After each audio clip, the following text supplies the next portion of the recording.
Ladies and gentlemen, welcome back. It's been a long time coming, but the Eastland Football Netball League is ready to go in season 2021, and we're here from the MCG, the East, as it's well known, at the Mitcham Football Ground in Walker Park for the Mitcham Tigers taking on the Wantirna South Devils in Division 1.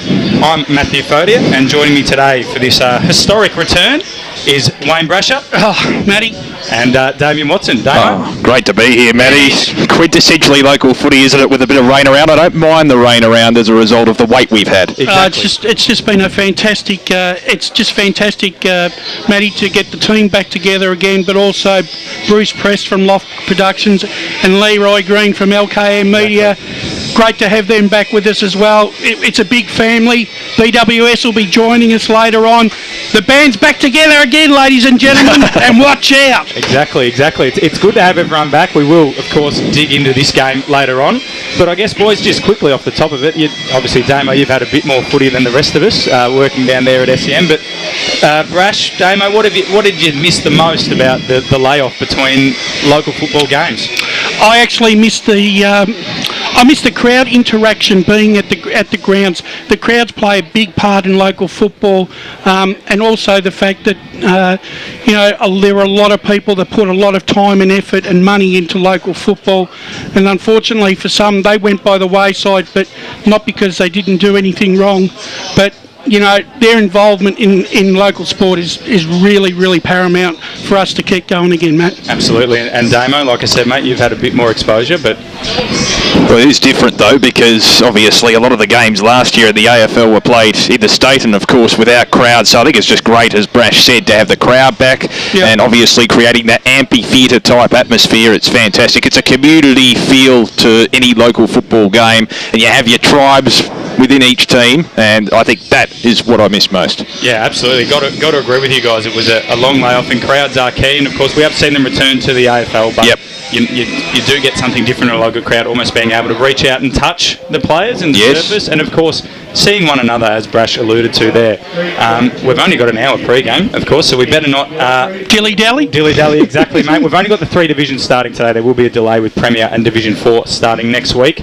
Division 1, obviously we've got today's game. We will, as I said, we will get into that in the latter half of this show, but there's 4 other games going on in Division 1 today, Brash, and one I want to talk about is Montrose and Bayswater. The Demons are back down in the second tier after a pretty lengthy stay in the top flight, and they're taking on Bayswater, who, have been there and thereabouts in this division, and what can you expect from this game today? Well, I look at Bayswater, and Tommy Roach has made the long-term commitment to stay on at Bayswater and see that rebuild or the continuing rebirth of the Bayswater Football Club. I thought they made great strides in 2019. They made it to a final, even though they went out, I think, in the first week of the finals. Yeah, they did. Montrose, look, they've come back down, let's be honest. They probably would have liked to have come back down and shown their worth last year, Matt, because I think it's probably, for them, I reckon they might be looking for a season of redemption. I think there's an inner resolve at that football club, and if you listen to the way the information coming out of Montrose is, they're on a mission this year. They want to prove that that they should be long back in the Premier League, and I think that they'll make great strides this year. But what a great test for them first up against a proven finalist in this division first up. Yeah, it's a good measuring stick, isn't it, Damo? Because despite Bayswater probably not being the favourite for Division 1, they are. Yeah, it's a good measuring stick, because if you beat them handily, you're going to be a good side, and if you lose to them, you're probably going to be in the bottom half. And they've had somewhat similar experiences in a way, obviously trying to force themselves into the Premier Division as we now know it, sort of volleying in and out, basically, between the top 2 divisions. Yo-yoing's a very good term. But with Montrose, do you think, Brash, that it's a good chance for them to reinvigorate? Because they've been, I wouldn't say languishing, but they've been in the bottom half of that Premier Division for quite a while now, so it's a good chance for them to regain some form of success and really experience, potentially, finals football. Yeah, most definitely. I agree with that. And I think one big thing too is, and let's just keep a lot of things in perspective too, the reduction of the salary cap, right, is going to play a massive part, right, in local football, because it got to a stage, and I'm not afraid to say it, but it was getting out of control at the end of 2019, where some clubs were nearly bankrupting themselves nearly to try and buy a premiership.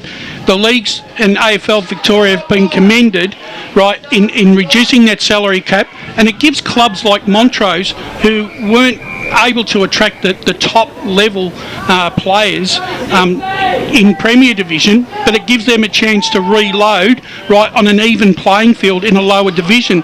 That's why I think that you can be feeling pretty bullish about them this year. Yeah, absolutely, and I think, as you said, Damo, being relegated, and they're having a year where they can rebuild, and whilst they will be looking for success, the fact that there'll be no promotion means that it's a bit of a free hit in terms of they can try some things out. They've got nothing to lose. And blood some youth, exactly. And then from Bayswater, they've actually, like you said, they're looking at the long term. They've recruited a lot of guys from Premier Division under-19 clubs, Nord and Vermont and the like, which is a sign that they're looking towards the future. And their midfield strength is still elite. Ben White, Kurt Lopo, Galvin's running through there, so they'll still be there and thereabouts the mark. So I actually think the other thing too is what's going to become a very common thread right throughout the season, probably in especially in the early rounds, is whoever club or what clubs put the most attention into their juniors over the last 4 to 5 years are going to reap the benefits in this year, I reckon. Oh, absolutely. And as you mentioned about the salary cap and the way that it's levelled out, a number of coaches that I spoke to in the pre-season said that it's a good thing for local footy that junior programs will become more vital for the sustainability of clubs. A quick tip on this one, guys. I'm personally leaning towards Montrose just because they've been relegated, but I think it will be a very, very good game of football. Yeah, I went for Montrose as well. Montrose by less than a goal. Hopefully it's a tight one. There you go. I think it'll be a close game. We've picked the wrong game, don't we? Other games in that division, Mooroolbark are hosting Lurdale. Mooroolbark have recruited a lot of players. Lurdale have lost a lot, so that makes me lean towards Mooroolbark, who I think will finish in the top 5. I'm expecting big improvement from Mooroolbark this year. Absolutely, and Damo? And they want a lot of improvement too, because we've seen them, and they particularly against Lilydale. I mean, they're geographical neighbours, they're arch rivals in many ways. I think it'll be a fiery contest. I'm leaning towards the Mustangs as well. It's always a very keen derby, that one. Yes. Absolutely, and what a way to start the season for those two clubs. Upper Ferntree Gully host Park Orchards at a very good-looking Kings Park, uncharacteristically green. Upper Gully, like Lurdale, have lost a lot of players, and a change of coach as well, with Luke Tynan taking over. And Park Orchards are a club that I've for a long time said they're going to be a bit of a superpower in the long run. Dennis Armfield's got them purring. They came from 5th to make a prelim final in 2019, Brash, so I'm leaning towards the Sharks. Well, I believe they picked up a prime recruit. Yeah, Andreas Everett. So he's going to add something. We talk about premiership windows. This is Park Orchard's premiership window right here over the next 2 to 3 years. This is where they can snare a flag. Well, haven't they built ever since they've come into the competition? They have really gone on a high trajectory. I'm backing them as well here. Upper Gully, as you mentioned, I guess there'll be different personnel, so they'll probably take a little while to gel, at least in the early rounds. They're going to need. The Upper Gully have always prided themselves on their junior program. They're going to need it a lot this year. Yeah, both sides do have good junior programs, and Upper Gully in it, them and Lurdale in a bit of a transition period. And another very tantalising game in Division 1 today is East Ringwood and Croydon. Croydon are probably the early season favourites after making the grand final last season and adding not a host, but a number of very talented players with Premier Division experience. And East Ringwood, another club. I think they've just slid under the radar. I think they'll be there or thereabouts this year. Ben Osborne, has done a very good job. He's got Dale Walker across from South Croydon. They've also added a couple of ex-Coburg players and alike, and have some talent already. So I think that's going to be a very good game. I see Croydon winning it because I believe they're the premiership favourite, but that's another very, very good game today, Brash. It is, and I think Ben Osborne's probably on a bit of a free hit too with East Ringwood. East Ringwood over the last few years, they haven't had much luck, but as you mentioned, with the recruits coming back to the club, these are experienced guys that have actually played at the club. The loss of Cleveland and Renton, could be two big ones. But I also think of it as evolution, and it gives other players a chance to shine. But in this particular game, Croydon, one of the things I liked was the fact that Bailey Hodker went back to Vermont and was going to play the 2020 season. I believe he's gone back to Croydon, and I think that is a really good sign for the Croydon Footy Club. Yeah, I'm going for the Blues as well. Renton in particular is a big loss, isn't he? Because he was such a consistent player last season, obviously back in 2019. So it's just a matter of... And I think they do have the capacity to build with what they have gained, but Croydon for mine, have a greater depth. Yeah, well, and East Ringwood, speaking of junior programs, it's been one of the best ones in the East for a long time. And just on Croydon, their host of recruits, Tory Class Henry, came across from Lilydale. He's been a regular fixture in the senior side for Lilydale. He's actually named in the reserves today, such is their strength. Wow. So and I think the thing is too, for the Blues. the ex-Lilydale boys, when they go to Croydon and Mirrabah, Matt, they seem to find another leg, don't they? Well, they will. So we'll see what happens. It's a bit of a shame for Lilydale, isn't it? Class Henry was playing finals footy only a few years ago for Lilydale. Exactly. Yeah. So like I said, that's a pretty good sign when he's playing reserve grade football. Exactly. Division 2, or the third tier. Mulgrave and South Belgrave is a game I want to talk about in depth. First of all, we have to say congratulations to Adam Booth of Mulgrave. He's been there for an amazing amount of time. He's breaking the club games record today with his 251st game, breaking a record that I think's been around for over 50 years. So, first of all, congratulations to Adam, and we wish him the best of luck today. But having said that, South Belgrave coming off an undefeated season. They've added Tim Smith from Melbourne. And, they look very, very good for me. It's going to be a big first up test for Mulgrave, who have actually done some good recruiting work themselves, but the Saints look very, very good. Oh, it is mouth-watering the way they looked in 2019, South Belgrave. They just absolutely dominated a very high percentage, as we know. There is going to be that jump up in class when you jump up a division. That's natural, but they have such a tight unit. It'll be interesting. I guess you could call it the Battle of Wellington Road, Brash. Because South Belgrave's at the end of Wellington Road, but I'm going to go with South Belgrave. Well, you are drawing a long bow there, or maybe a long stretch of road. That's all right. I like doing that. But yes, they are connected by Wellington Road. Look, I'm going the other way. Oh, okay. I'm going the other way. The coach they've brought into... Ryan Webster. Very good operator. Very, very smart operator. I watched Ryan played at Vermont. Very, very smart footballer. Got a very good football brain. And I think that he's going to bring a new perspective to the Mulgrave game plan that they haven't had for such a long time. I reckon Gervasoni went back to them. He did, just much like Bailey Hotka. He went to Doncaster. That is a massive plus to get your best and fairest back to your club. That speaks volumes.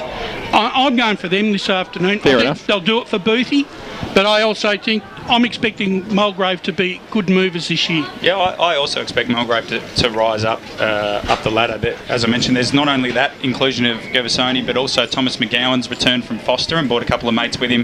Matt Homfrey from Beaconsfield is a handy pickup, and like you mentioned about Ryan Webster, not only is he a good footballer, he's not a bad cricketer either. He definitely has been involved at Box Hill as a coach, and I think Caulfield for a number of years, where they were very successful, but also was involved at Korea Victoria as the player welfare manager. Yep. So he's in touch with people and very good communicator, which is key to modern day coaching, and he has heralded a new style of play, which something Mulgrave probably haven't had in a few years. They're often known for their grit and determination, but now that they've got a bit more talent, they might be able to move it a bit quicker. But yeah, the Saints, for me, I think they're going to make the finals. Other games in that division, Ringwood and Templestowe. Ringwood are coming off red hot form. They've played 3 Division 1 sides in the practice games, and they beat them all by over 6 goals. And Templestowe have lost a few, Brash, so it's going to be a long day, I think, for the Dockers. Yeah, look, when I was looking at this division during the week, I was looking to see where Ringwood are going to fit in, and I'm seeing them fit in the top 3 again this season in Division 2. They've got a lot of depth, and I'm expecting them to get the chocolates in the opening round this afternoon. I'll go with Ringwood, but it's interesting with Templestowe. Didn't they experience a similar sort of situation in 2018 where they had a drastic change in the list, and they started off slow, but then as they managed to gel together, they increased their form and improved their form? Yeah, Craig DeCourcy's obviously got a great record, and they've been defensively solid. I think they were still one of the 1 or number 2 defence in Division 2 last year, despite not playing finals. So they're obviously a good unit and well coached. One of the biggest problems with Templestowe that I've seen as an outsider looking in and speaking to a couple of people from there is 17 and 18.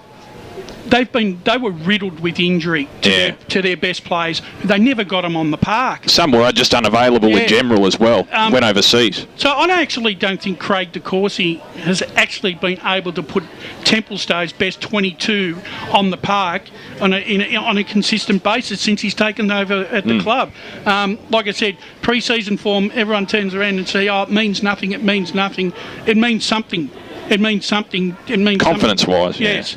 But I think Ringwood under Brett Rowe, I think the fire's still burning for them. Absolutely, and they've added Trent Farmer. He returns. He won't be playing today. He's got a bit of a calf niggle. Curtis Dunn and Tim Jones from North Ringwood. Dunn is also out for an early part of the season, but Tim Jones will add a bit more polish and experience off half-back. So, yeah, Ringwood look very good. But, yeah, I do think Templestowe, they'll drop. But like we said, Craig, of course, he's a good coach and he's been around this level for a long time. So he's probably seen this all before. Heathmont in the basin.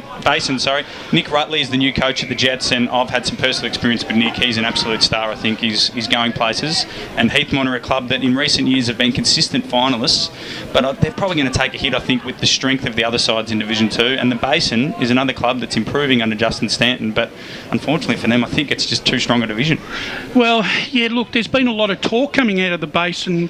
You know, they've changed their leadership group. They've gone with a much younger leadership group led by Shane Davidson. Yep. Right, as a part of that Trevor leadership. Mills is still involved. Trevor Mills is still involved.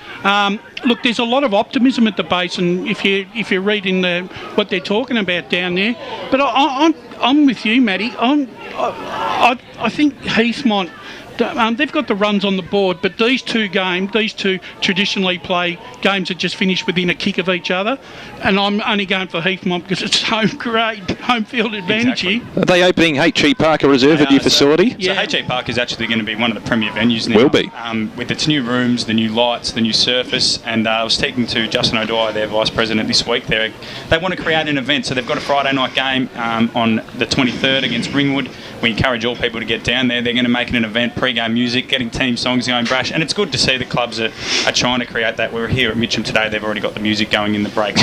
It was funny, I was just talking to Besto just a minute ago, and we're talking about the Never Tear Us Apart that Port Adelaide have adopted, and I turned around and said to him, well, it's bad luck if they wanted to stop it because they've embroiled it into their official team scarf, so they've committed to it now. Yeah. Exactly. And if you took it away from the people, you know over there it's going to be uproar, but I applaud what every club is doing to try and reinvigorate our community and our local football clubs, because I just love going to local footy. It just it gets right down into my heart and soul walking into a local ground. I had chills when I walked in here this afternoon. Chills? Yeah, I did. That was just the wind. No, we understand. Yeah. But because of the excitement of just seeing a crowd and just having local footy back. Absolutely. So I think we're going to go with Heathmont, but as Brash said, it's going to be very, very close, as will all games in this division this year.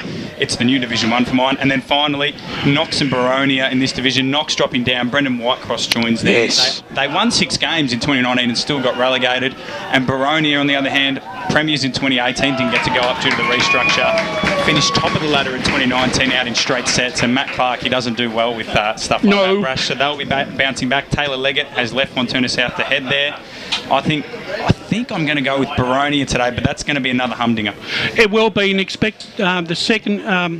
I have a couple of close connections. You know, my nephew and his cousin actually play at Baronia, and the emphasis, from what I'm hearing, is the second tier players throughout the pre-season have had a really big input, and they've been and expect the depth of Baronia to really improve this year, because they've got quality to come in if form from players sags drops away or injury. I wouldn't be surprised if Knox were to get up. I was tipping Baronia, but Knox, some of those young players over the last couple of years that they've blooded since that 2017 premiership, they're still good. They've had the senior experience. So I wonder if that augurs well for them despite the year off. But losing Jordan doesn't help either. True. Because of being a goal kicker. Yeah, exactly. It's a good point. But yeah, I think Division 2 this year is going to be... Yeah, I think you're right. I think this is going to be the hardest division. It's going to be the hardest division to pick. So anyway, I think we're going to head off to our first break of the day. On the other side of that, we'll look at Division 3 and then we'll dive into a bit of Mitcham and Wantirna South.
Yeah, good. Thanks, Pete.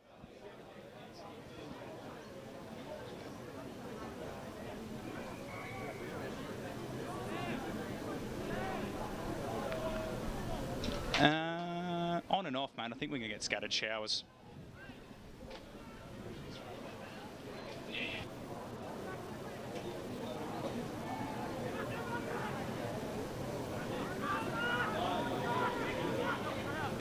Pete.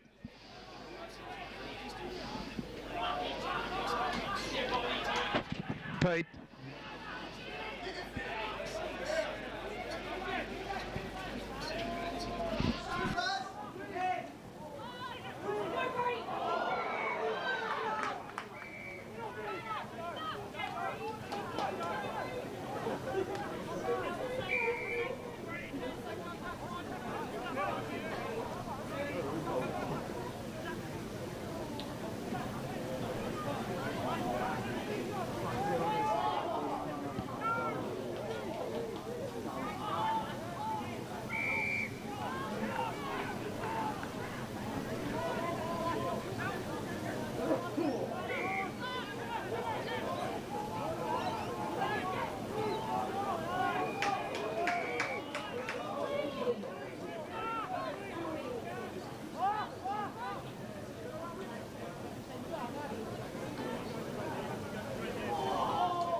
Pete.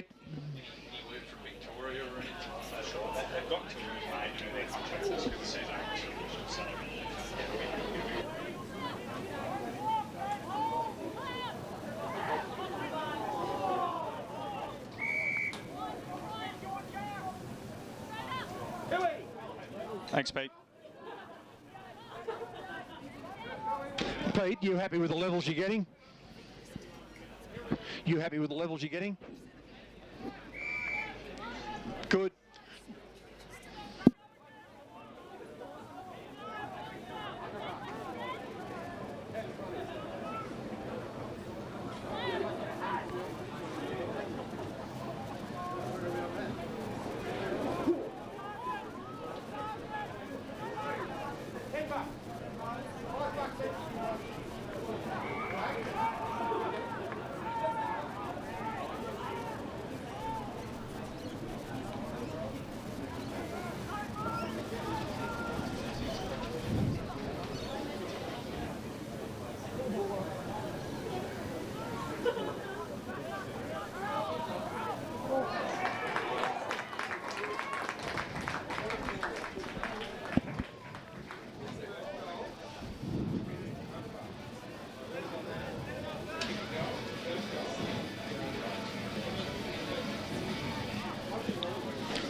Yes, welcome back to Walker Park once again for the first round of the EFNL season for 2021.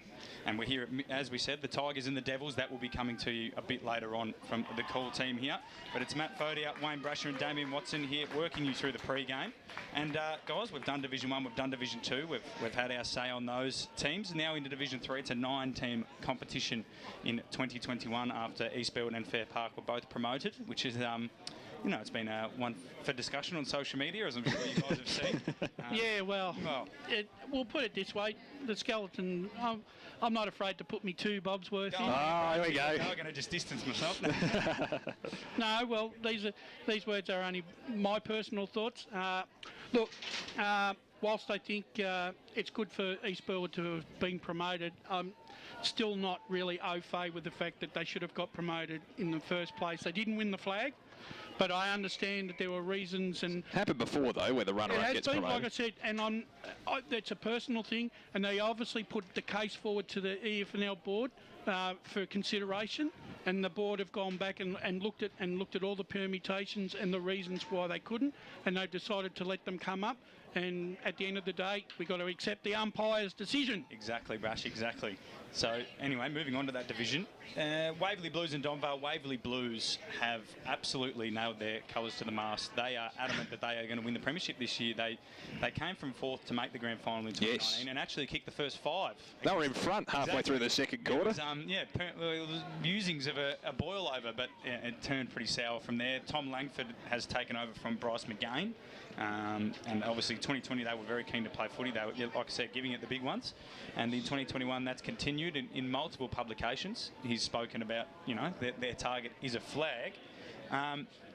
Do you think, though, not playing in 2020, guys, has taken away from that momentum they built at the back end of 2019? Because winning that extra time final against Warrandyte, then knocking off Ferntree Gully, and then having a fairly good crack at South Belgrave, they would have been building this momentum, Damien, heading into 2020 that may have disappeared. But at the end of the day, there's an unknown quantity for every team, regardless of their position and how they are going to respond to that year off, aren't they? I think that's going to be the case with everyone, regardless of where they finished in 2019. Totally agree. The thing is, normally when you go on year, you tend to notice the depth a little bit more. But we've had 18 months off, and the fact that both. Since the 2020 season, when club recruited players on the pretense that they were going to play, some of those players aren't playing, and they've had to recruit new players. So to tackle another season, I actually found I'm going to be interested to see, like you, Matt, how Waverley Blues rebound in this season as well. I'm a little bit. You never seem to get much out of them. Like you can't find much information. They're a bit of an unknown quantity in some ways. It's interesting that they're a club that for years was positioned in the old Division 2, so Division 1 now. So it was interesting to see how they went from down in there, and then had a year where they middled in the end, going down to Division 3 in the restructure, and now I think they're back up again to contend. Look, all the signs from what they're saying, it makes me. I've bought in a little bit to the hype in terms of I think they're going to be around the mark. But Donvale are another club with less, public hype, but inside I think they're quite confident. Kevin Collins returns for another stint at the helm, and they finished 9-9 in 2019, and I think they were in a good position now to kick on. And with South Belgrave going up and being a side that dominated, Scores becoming down, a side in a bit of a rebuild, so won't have that same effect, and then two sides coming up, it actually opens it up for those sides in that middle rung to maybe advance on their efforts in 2019. I think it's going to be this is going to be another one of those hard to pick. Another one of them very interesting divisions to try and pick a winner. I noticed, Matt, there's Face Your Fears don't have a tipping contest. No. Maybe because it's going to be too hard to pick a winner in. Well, exactly. People are going to get a bit grumpy when they have their wrong tips come in. But yeah, like I said, I think it's this division, whilst not as even as the two above them, I think is still very interesting in terms of who's going to take the opportunity, because when an undefeated team goes up, it leaves such a big void, Dan. Yeah, that's right. But it is interesting. I'm going to go with the Waverley Blues here. Yeah, so am I. Simply because of 2019, but you can't base too much off that year. I agree. Absolutely. I agree with you, but yeah, it will be interesting to see how that one goes. Fair Park are announcing their arrival in Division 3 with a night fixture against Ferntree Gully, and speaking to one of their executive members over the summer, he was talking about the possibility of us covering their first game, Brash, and and I said, were you playing Ferntree Gully? They'll be around the mark. You sure you want to, go up against a side that played finals last year? He goes, it doesn't matter what division Ferntree Gully are in, I'll always think they're no good. So that's a bit rich, because they now head into a season 21 without a major spearhead in James Goff. Exactly. Who's signed on somewhere in Geelong, I believe. He's going to be a massive loss for them. But nonetheless, they've retained the core of their premiership team, and they've also added a bit of youth into that side. And one young man who will be playing regular senior football for them is their competition best and fairest in Mason Byrne. Yep. A very, very good footballer in the making, has a big heart, has a very smart football brain, knows where the ball is, but he's not afraid to get his hands dirty either. Expect him to make big strides for Fair Park this year. Yeah, I'm going to back Ferntree Gully simply because they have their experience at this division, this level of class, and who knows with Fair Park how they're going to respond to that difference in level and intensity. Wayne McInerney's playing at Ferntree Gully. Sean Curry returns. Yeah, and that's why I did actually pick Ferntree Gully, because I just looked at their two sides, and I just thought that the Gully just had a little bit more experience heading into round one. Agreed. And I like the night football concept as well, local footy level, so I hope it continues. Well, people will be getting their footy fix. I know of a few people that will be going to one game and then filtering on down to that one. It will be interesting, to see how clubs adapt to Fair Park's unique ground. Obviously, a lot of grounds are small. You could consider Mitcham's ground small that we're at today, but Fair Park's is uniquely tiny. I've umpired a couple of games there ages ago. Work across the road. Exactly, work across the road. And sides do struggle to set up their defensive zones. Because the pockets are so tight. Because on a kick-out, you set up where you usually do, and the ball goes over your head anyway. So it will be interesting to see if Fair Park can get the hop-on sides in early in games and then maybe try to hold on that way. But like you two, I think Furniture Gully's skill level and experience at this division will hold them in good stead. Scoresby come down. I think the year off was great for them because they needed it. Christian Bardsley said they had a lot of young players on the list. It's given them a chance to both train with the group as they could in between lockdowns, but also fill out a bit in their bodies and mature, which is a good thing because injuries can happen if you go too early as a young player. And they're taking on Glen Waverley, who struggled in 2019. And despite the fact that they're doing some great work off the field, I think Scoresby are going to have this one because they've still got players like Chadwick and Hicks. Yeah, look, I think I ummed and ahed about this game because I, like you, I was pretty disappointed with Glen Waverley Hawks in 2019. Scoresby, after that really good year in 2018, they fell off a bit of a cliff in 2019. That worried me. Like you said, Matt, I agree with the fact that 2020 was probably a blessing in disguise for them to actually reboot because they needed to. But I'm still gonna go with Glen Waverley at Central this afternoon. Well, I think Glen Waverley do know that ground very well. It has the vast expanses, probably very dissimilar to Fair Park, who we spoke about before. Fair Park are going to be run off their feet. That's right. Yeah, I might go with Glen Waverley, but I wouldn't be surprised if it's a close contest. And Christian Bardsley, AFL experience, as we know, I think he's a very good influence on that football club. Well, and he also mentioned that he's really looking forward to seeing how his young players use their run and carry on the big surface of Scoresby. So Glen Waverley, or Staircom Arena, I think they're calling it this year. Is definitely somewhere that they'll enjoy playing. Cha-ching. So I'm going to go with the Magpies. So, sorry, and we did fail to mention Fair Park and Fujio. Our thoughts do go out to the family of Ken Agarin. Yes. Away over Easter. He was due to play in the under-19s once again for Fair Park. So our thoughts do go to he and his family. And of course the Fair Park Football Club, and I believe he played some juniors at Baronia and Furniture Gully. Moving on, and some more condolences, unfortunately. East Burwood, Peter Bowie, a life member of both the Eastern Football Netball League and East Burwood, played over 300 games, won multiple premierships at East Burwood, and was a regular fixture at East Burwood Reserve during the football seasons gone by, having a couple of drinks with the locals. He unfortunately lost his battle to cancer recently at a ripe old age, though, fortunately, unlike Ken. But we do pass our condolences on to East Burwood and Peter's family.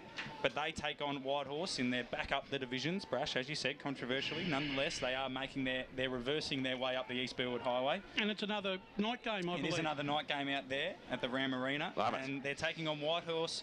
East Burwood, I don't think they lost the number of players back to Knox, where they had originally got them during their successful years in Division 4. They've obviously got a lot of talent that can compete at this level. But personally, I think Whitehorse, who did lose their coach Brad Torres late in the pre-season, but I think they've done a power of work in the off-season, getting a number of players back from their premiership side, but also bringing a few of them from the VAFA with them. So getting Padbury back. He's a big plus because he's very young too. He's got plenty of football left. 60 goals, 70 goals in those 2 seasons. He's going to be worth gold in this. So personally, I'm leaning towards the Pioneers, but another game that, like I said, after a year off, no one knows who anyone is. Yeah, look, you could play this game 10 times, and you'd say Whitehorse could win 6 and East Burwood 4, or vice versa. But on this occasion, I'm just going to tip Whitehorse. I'm going with Whitehorse as well. Simply, Padbury is a massive inclusion. There's no question about that. And East Burwood, you mentioned before, an exodus of players out as opposed to the exodus of players in for Knox from a couple of years ago. I think it was early 2018 they had that influx of players.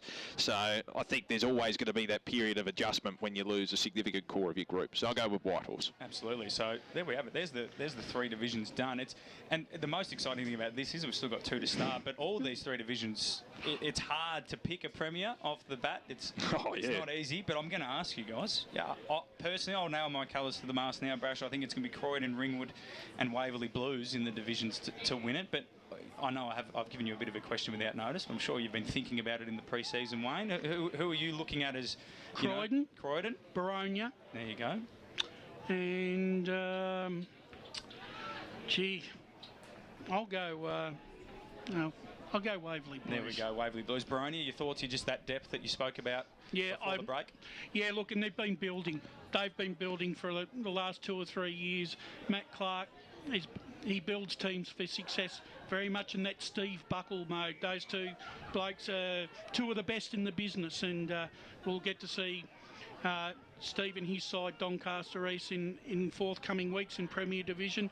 But Matty Clark, he's going to...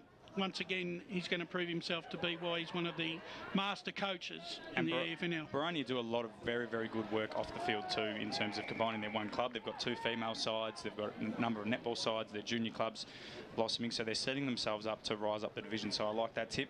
Damo? Well, I'll have to go with Croydon for Division 1, although I expect Park Orchards to be the bolter to really make an impact in finals. Is it a bolter coming from the prelim, or are you taking a bolter from 5th? Yeah, bolter from... Well, I think they'll be the big improver from where they were. That's probably what I meant to say. But with Division 2, I guess I'd have to go with Baronia, but expect Heathmont and Ringwood. I want to see a Heathmont v Ringwood preliminary final again, because it just continues to happen that they meet each other. Hopefully we get a repeat of what happened in 2017, Brash. That was one of the best games. Ringwood fans won't be agreeing with you there. No, I love that I think one. they've had enough of losing.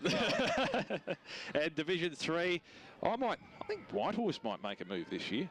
You're tipping them for the flag. Yeah. There you go. That is an absolute smoky. Yeah. But look, I agree with you. Duncan Jones, I think, Padbury's going to be a big impact.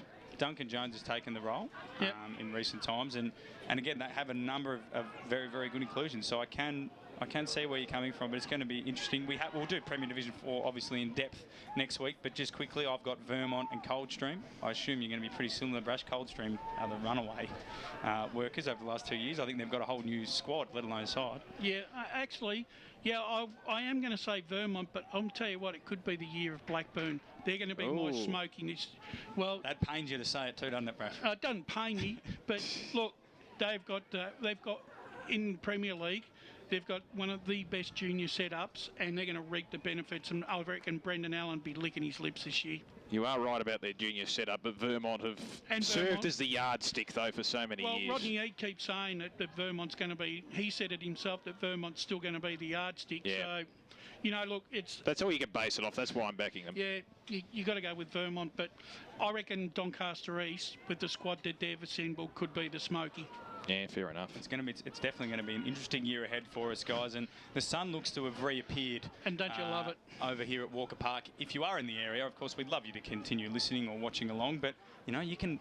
Of course, the SEN app, Brash, you can be at the game and chuck your AirPods or your headphones in, put it on your phone. You can listen to us as we go along and stand in the sunshine here at Walker Or you could Park. do what I did years ago, Matt, and sit on an intercity express train in Germany and watch the broadcast on YouTube. Well, there you go. That was the one viewer we had in Germany. There you go. Were anyone else interested on that train?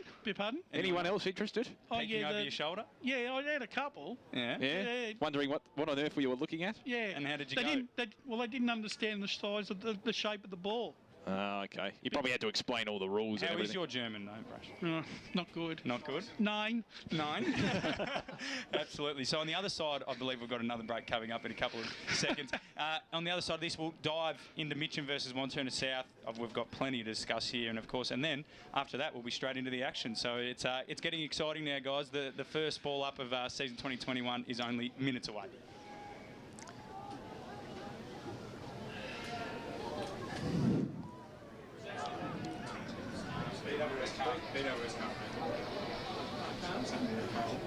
You there, Pete?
Yes, welcome back once again to Walker Park here in Mitcham for this Division 1 clash between the Tigers and the Wantirna South Devils. And boys, we've done all the divisions here, Damien Watson and Wayne Brasher. We've done Divisions 1, Divisions 2, Divisions 3, but we've left this game till last. It's our first match of the round in almost 18 months. We're very excited to be here. Of course, it's the Tigers who'll be unfurling their Division 2 flag against the Devils, who finished in 2019 second last, just above Knox with 6 wins and a draw. Just a few notes on how they went in 2019 respectively. Mitcham, of course, in the division below, 12 wins and 6 losses, but came from third to win that very interesting famous grand final. Famous grand final. I've already had 3 or 4 comments about that today, actually, walking around the ground. They were the second best attack in 2019, but their defence was the 5th worst out of 8. So that is a danger sign for them. But on the other side of the coin, Wantirna South had the worst attack in 2019. Didn't even kick 1,000 points, and their against was number 8. That happens when you're down the bottom of the ladder. The most goals for Mitcham in 2019, Jake Parenti kicked 43, but he's not playing today. I think he's got a bit of a back spasm. And Jesse Cherry was their most frequent player in the best with 9 appearances. For the Devils, it was Lincoln Wong, who's a genuine star of this division. He was 13 times in the best. He's still got plenty of football left ahead of him. And Luke Grimer, with 17 goals, was their leading goal kicker. That was the 20th ranked goal kicker in the division last year. But Brash, they've brought in a host of new players. Yeah, they have. And they're going to hit the scoreboard for them, hopefully. Well, they are. And I'm going to go out on a limb here and say that this is probably the biggest regeneration change of a football club that I've seen in the last 5 years in the Eastern Football League. I can name a few of them for you, Brash. So we've got Marcus Jordan, who you mentioned previously, coming from Knox. He kicked 30 goals, or 29, sorry, in 2019. He's actually suspended for this game, so he won't be out there, but he's kicked 106 goals in 131 games for Knox, so that's going to be... He's a hero in the 2017 grand final. I believe he might have been player of the man of the match. Yeah, he scored 4 goals. He did.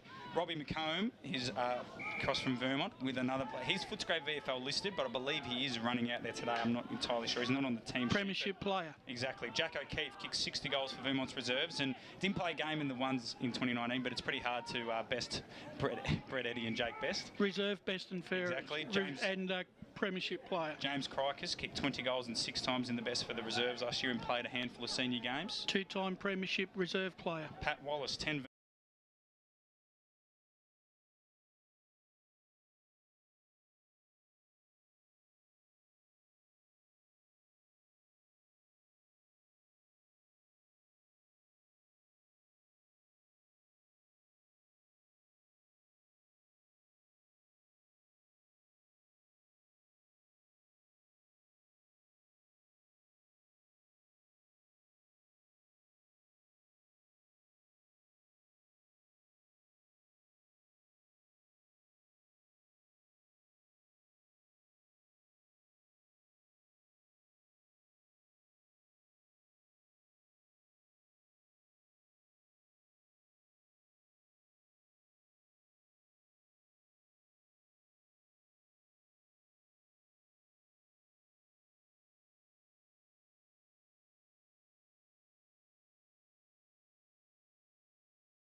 The nth degree to stick up for his players. Loves his local footy. And he loves his local football.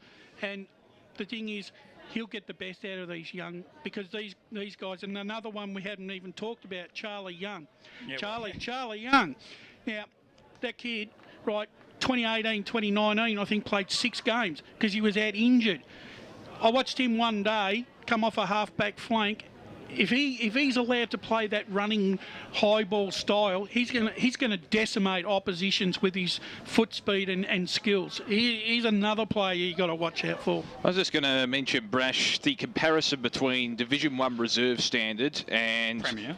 Premier, sorry, now of course, and also this standard here. And I mean, that's another big question, because a lot of people I've spoken to have said, oh, well, they're part of Vermont's reserves. They'll easily be up to this level, but then other people have said to me they're reserves players for a reason. But a number of them aren't just reserves players, Brash. They've played ones games in the best side of the modern era. Nearly those 10 guys, the 10 players we've talked about, they could have gone to any other club in Premier or even Division 1, and they'd be playing in their senior grade football. There you go, Damo. You've had it there first. They're very much emphatic. I know you said it'll take a month, but once they do, Joe, I think the Devils are going to shoot up the ladder. On the Mitcham side of things, only a couple real changes from their 2019 Premiership side. Dylan Brooks has joined from Yarra Junction, a key defender, very good lockdown defender. He will give Lachlan Rudd some help down in defence. Look out for him, though. He's got a bit of the afro and a moustache. He's a bit of a character. Alex Barton-Smith joins from Furniture Gully. A couple of best and fairest there at the Eagles. A step up in quality. 2 steps up, really, for Alex. He's coming from Division 3 up to Division 1, so it'll be interesting to see how he goes. And Angus Archibald, who's not named today, but has played a handful of games at Old Carey. They're out. James McCubbin goes to Greensborough and joins his brother there, but I don't think he played much in the latter half of 2019 anyway. No. Key points for them, like I said, Brooks will help Rudd in defence, and that was a worry for 2019. As they said, they were the 5th worst defence out of 8 teams, despite winning the premiership. Neil Winston thinks their speed and youth is going to be their key for them, and their run and carry game, which with the new stand on the mark rule might help even further. But one thing he is wary of is their foot skills. He thinks that sometimes the youth have a tendency to overcommit going forward, as we've seen St Kilda in the AFL do, Damo. And if you turn it over, you can get hurt going the other way. And with Vermont's quality, that's something that could happen, and they'll need to avoid. I think the one thing, though, the one thing that does stand out between the two sides is the fact that Mitcham have been able to, big plus for them is they've been able to retain the majority of their squad. Oh, yeah. Stability helps when you've had 12 months out. That counts for a lot. And then as against basically a new club bringing in nearly half a side of new recruits, that you're right, the time to gel, it could take time. But then on the other hand, we sort of shouldn't underestimate youth, because they just continue to surprise, don't they? It gives us an insight into the club's culture when you're stable for a long period of time as well. If players want to be retained. I've been told 70 players on Mitcham's list. So that's massive. That's massive. And as I said, they've actually got a number of premiership players playing in the reserves today due to lack of training with other commitments and blokes getting engaged and having honeymoons. So they're obviously trying to build something that's bigger than just staying in the division. But I think this year's a great opportunity for the Tigers, given Upper Gully and Lurdale's losses. As you said, they retained their list. Lachlan Ryan returns. You know, the quality of Cherry, Smythe, Carroll, Ryan himself, Will Gordon, who won best on ground in that grand final. And I think there's a couple of good players running around in the reserves today as well who are of equal strength. So I think today's going to be a very good game, much closer than many would expect. Quick tips, guys, before we head off. I've got the Devils by 28 points. I got the Devils, but I didn't think by that much. Devils by 2 goals. There you go. So we're all tipping relatively close games, but it's a clean sweep for the Devils. Guys, before we sign off and head off to break once again, it's been fantastic to have an hour chat with you guys. I've been missing it. We've got to congratulate Damo, Brash. He's got to leave us. He's going to call the AFLW prelim today. And, on your day, mate. And what a step up. We know he'll be like a duck to water, but who's your tip in that one, mate?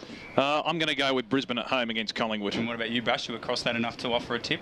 No. No? I'm going to go with you. I think the Lions, they've been But I'll go Brisbane just to even it up, make it all 3. Yeah, the Lions, they've been around the mark for a few years in the AFL. A couple of grand finals already. Exactly, mate. You know, so you excited?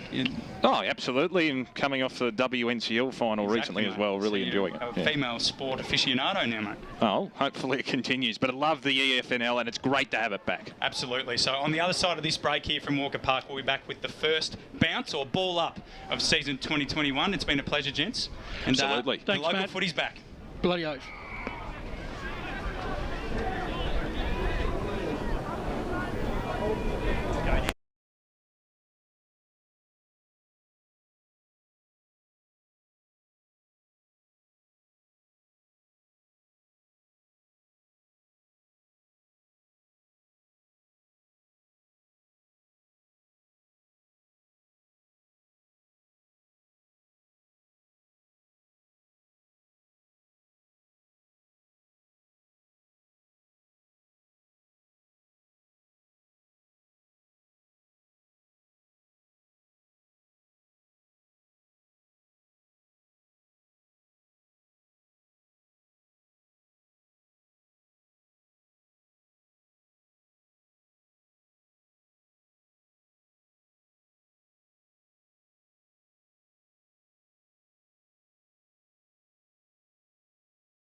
till the final siren's gone. Like the tiger of old, we're strong and we're bold. With Tiger, yellow and black, red from Tigerland.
Yes, welcome back to Walker Park once again. It's Matt Bodie here with you, and it's the Eastern Football Netball League Round 1 of 2021. 18 months in the making. It's Mitcham Tigers taking on the Wantirna South Devils in Division 1. I've been here with Wayne Bratchett for over an hour, but joining us after a bit of a layoff, Brett Beston, you're back in the box, mate, and you're looking forward to things. I'm looking forward to it immensely. It's been a long wait, just 18 months for everyone. So you can sort of sense the excitement. I went for a walk a little while ago.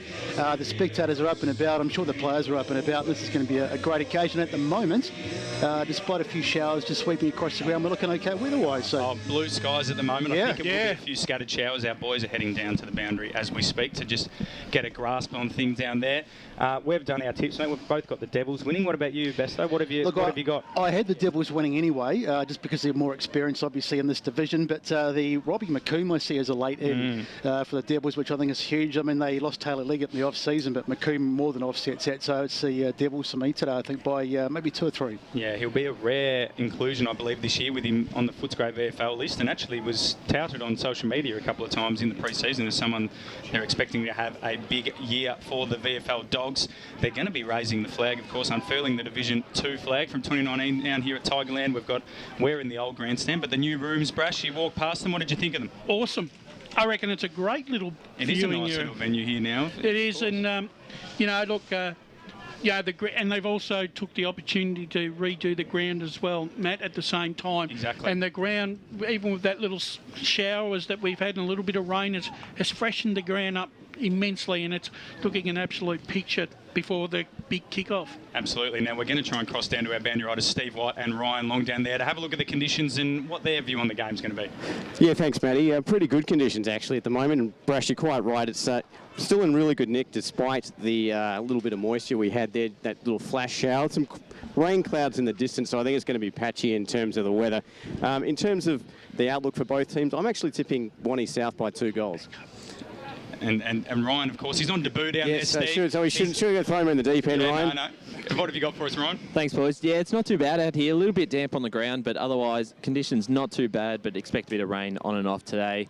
I'm also going to be tipping Wantirna South. Bit unknown with Mitcham moving up a division, but yeah, tip the Devils by 3 goals. There we go. So I think we're all in unison here with the Devils. Thanks for that, boys. Well done on debut down there, Longy. Yeah, welcome to Jackson the team, Glossop has won the toss, and Mitcham look like they're going to kick. I may be wrong, but I think they're going to kick towards the Maroondah Highway end of the ground. Stephen, Ryan, sorry guys, just a question without notice. Is the ground, is it slippery on top? It's obviously a little bit soft, but is there any sort of moisture on top? Yeah, just a little bit, mate, but no more than the moisture that was on the BWS's car seat last night. Apparently couldn't make the game. It's a bit of a late dig, but all good, all fair in love and more. I think they're going to unfurl the flag now, boys. What a moment for this footy club, Brash, who, of course, were a powerhouse for a number of years, as you were growing up, no doubt. And to see them coming back up the divisions, what do you think? Well, look, I was really wrapped. The 2019 series, I actually thought Mitcham come of age again as a football club.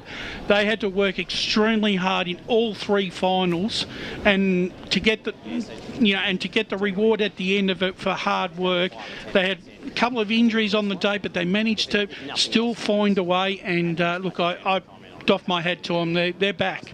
They're back. Absolutely, and Besto, of course, you haven't been around the eastern suburbs of football like Brash has for so many years, but how much are you looking forward to and seeing a powerful Mitcham in the years to come? Oh, it's going to be great. I mean, it's nothing more than a club that's sort of on the rise, isn't it? I mean, they've won as Bruce said, the Division 2, so there's always that question mark over how they'll go in the higher division, because there's always a bit of a step up, usually in intensity. The physicality's there, and usually the pace is a little greater, but they'll adjust. It might take them a couple of weeks. It might not. They may just hit the ground running today, but looking forward to their season. They're a good side, and looking forward to see what they bring to the table. Absolutely. That flag, look at it, Brash, it's just billowing in the wind. That doesn't look like too strong a breeze out here at Walker Park, and as the boys mentioned down at the boundary line, everything is in pristine condition. It's family day down here at Tigerland. The junior club's set up on the far side of the ground. Yeah, great to see the crowds back too. Everyone's been starved of local footy for 18 months, and you know, it's great to see the local people, as I've said earlier, back out supporting their local footy club. Interesting, I was just saying to Besto off air last week, down in the Mornington Peninsula League, Matty, there was Sorrento actually played their first game, and they had ended up with 7 hammies and 2 calves out of the day. It was quite hot though last week, wasn't it? So it was, but to lose nearly half your side to injury in the first round, hope that doesn't happen here. I think they should have sacked the conditioning staff. Exactly. And as we mentioned pre-game, Brash, a lot of sides trying to create that atmosphere at the ground, and the music is pumping here at Walker Park. They've always been on the front foot when it comes to events and sponsorship and so on. As you can see, the ground is just covered in sponsorship hoardings from Eastland to the coach to Jealous Craig, and it's fantastic to see the club doing everything they can off the field to support their boys on the field. The Tigers purring, ready to go, and the Devils, as we said, a sneaky September contender for mine, Brash. But Besto, welcome back, mate, to the box, and I think I might be on for an early start here, but take it away, mate. Once you get your go. No pressure. Exactly, mate. It's a late call up. We've had a few changes. Looking forward. You can see him on camera now. Number 1, Lincoln Wong for Wantirna South. He's a super player, and he's going to be a real asset today. And it looks like he's lining up on Jesse Cherry, who's another good player. I believe Lincoln's still the captain of the club too. So Jake Deans. Siren's gone, and umpire sends it high, and footy is officially back. What a fantastic moment this is. Taken in nicely there by Deans, the big man. Goes to ground. The ball pops out. It's there for Wantirna South. They get it free. It's a little bit untidy in the early stages, as you'd expect. Now a handball out towards the boundary, and we'll have our first boundary throw in just in front of our boundary riders. There is Lincoln Wong, number 1. He won the best and fairest, I believe, back in 2019 as well. So fabulous player. There's the ball in. Goes over the back of Deans. Going in there looking for it was Walker. Mitcham have got it though, and a strong tackle. Joseph it was who took it to ground. And the umpire will throw it up again. It's going to be this feeling out period you sense between the two sides. Great ruck win there for Mitcham. Ball comes out, spills out towards the boundary line, and taken across for a boundary throw-in. I think one of the things you're right, Brett, it's going to be the feeling out period probably for the opening 5 to 10 minutes. Each side just looking to find their feet. So it's thrown in again. Gordon and Deans, the new skipper, player voted, down to Wong. Got taken maybe high by Gordon, and the umpire, not the central one, come from the side there, has given it to Wong, and he plays on immediately. Kicks along inside forward 50. Who will mark down there? Backing back was Glossop. I think it was spoiled by the Devils player. Will it run through for a behind? And we're away for season 2021. That's a rush behind, but I'm going to give it to Lincoln Wong nonetheless for his long ball inside 50. So the Tigers will look to bring it back into play. Just 1.5 minutes gone so far in this first quarter. Plays on immediately, doing the kick-ins. Long to centre wing, looking for Gordon. Big fly over the back. That's unrealistic. Gordon was being held anyway, and he will get the free kick. Just this side, defensive side of the centre wing for the Tigers. And he plays on immediately. Gives the handball off to the runner. Coming past in Uran, who chips it over the top. Looking for a target there in Nicholas, who dropped the mark and then had to do his own work in the tackle there and wrapped up. That was one there in Patrick Wallace. That was one of the key things about Mitcham's premiership one. High tackle count on their opposition to wear them down. So it's back in play again from the boundary throw, and it's Grimer who gets the kick in. In fact, it wasn't Grimer, it was Gordon, should I say, hooks it back in towards the goals, and a snap. I think it's gone through, has it? No, it's missed. One behind. Jesse it was Smith. Very close. So Number 14, yeah, Jesse Smith. Jesse Smith it was. Smythe. We'll go with Smythe, I think. Yeah, Smythe. Smythe, yeah. Some people call it Smith, but I reckon it's Smythe. So one behind each. Yet to see the first goal for the 2021 EFNL season as Wantirna South bring the ball back into play. The kick more or less down the middle of the ground. Goes up. It was Grimer that time who got over his head. Now it's been hacked forward. Inside 50. Ball goes to ground. Can they get it? It's O'Keefe who was trying to get his hands on it, but it's out now for Mitcham, and Carroll has it at half-back, and he will clear it. In fact, he switched it. A dangerous kick back inside. It's going to be taken there and lost. Now it's on the ground again. Mitcham going in. That's number 16, Rudd. Fantastic player, the fullback. One of the better players in this Mitcham side. Interesting matchup. Jack O'Keefe's obviously playing key forward, Brash, and it looks like Jackson. So, ball up again, and comes down. And a good tackle coming in there by Grimer. He's been good early as the ball comes out towards the boundary line, and we lose sight of it as it's hooked back in there off the boot of Greg. And up they fly. Oh, good and mark. A beautiful mark taken there. Fantastic stuff by the big man. I think it's turn around for us here. Might be. Is it Deans? 23. 23. It is. Nick Beams. It's Nick Beams, the big man, Nick Beams. Some tall timber in this Wantirna South side. Of course, Nice size about him too. yeah, he certainly is. So he's got the kick of about 30 metres. He's more or less right out in front, and he caresses it through, I think. Yep, that's the first goal of season 2021. And Nick Beams puts it through, and it's Wantirna South with the early lead, 1-1 against one behind in the Bendigo Bank scoreboard. Oh, well, Nick Beams puts his name down in the history books. First goal post-pandemic, Brad. Yeah. The one thing I have noticed though, even though the ground looks okay from where we are, it still must be a little slippery underfoot because some of the players are still struggling with their feet here. And the nerves, of course, that would come with such a build-up to a season. So Gordon will go up in the ruck again. Deans, once again, wins the tap down this time. Deans. Cherry was there for the Tigers and got wrapped up on the cricket pitch, which is uncovered. And it will be interesting to see how the play, once everyone calms down, Brash, if it unfolds into a slightly slicker version of play with the new rules that are trying to encourage better ball movement. Coming off half-back of the Tigers here. Can't get the handball out. There was Horsey.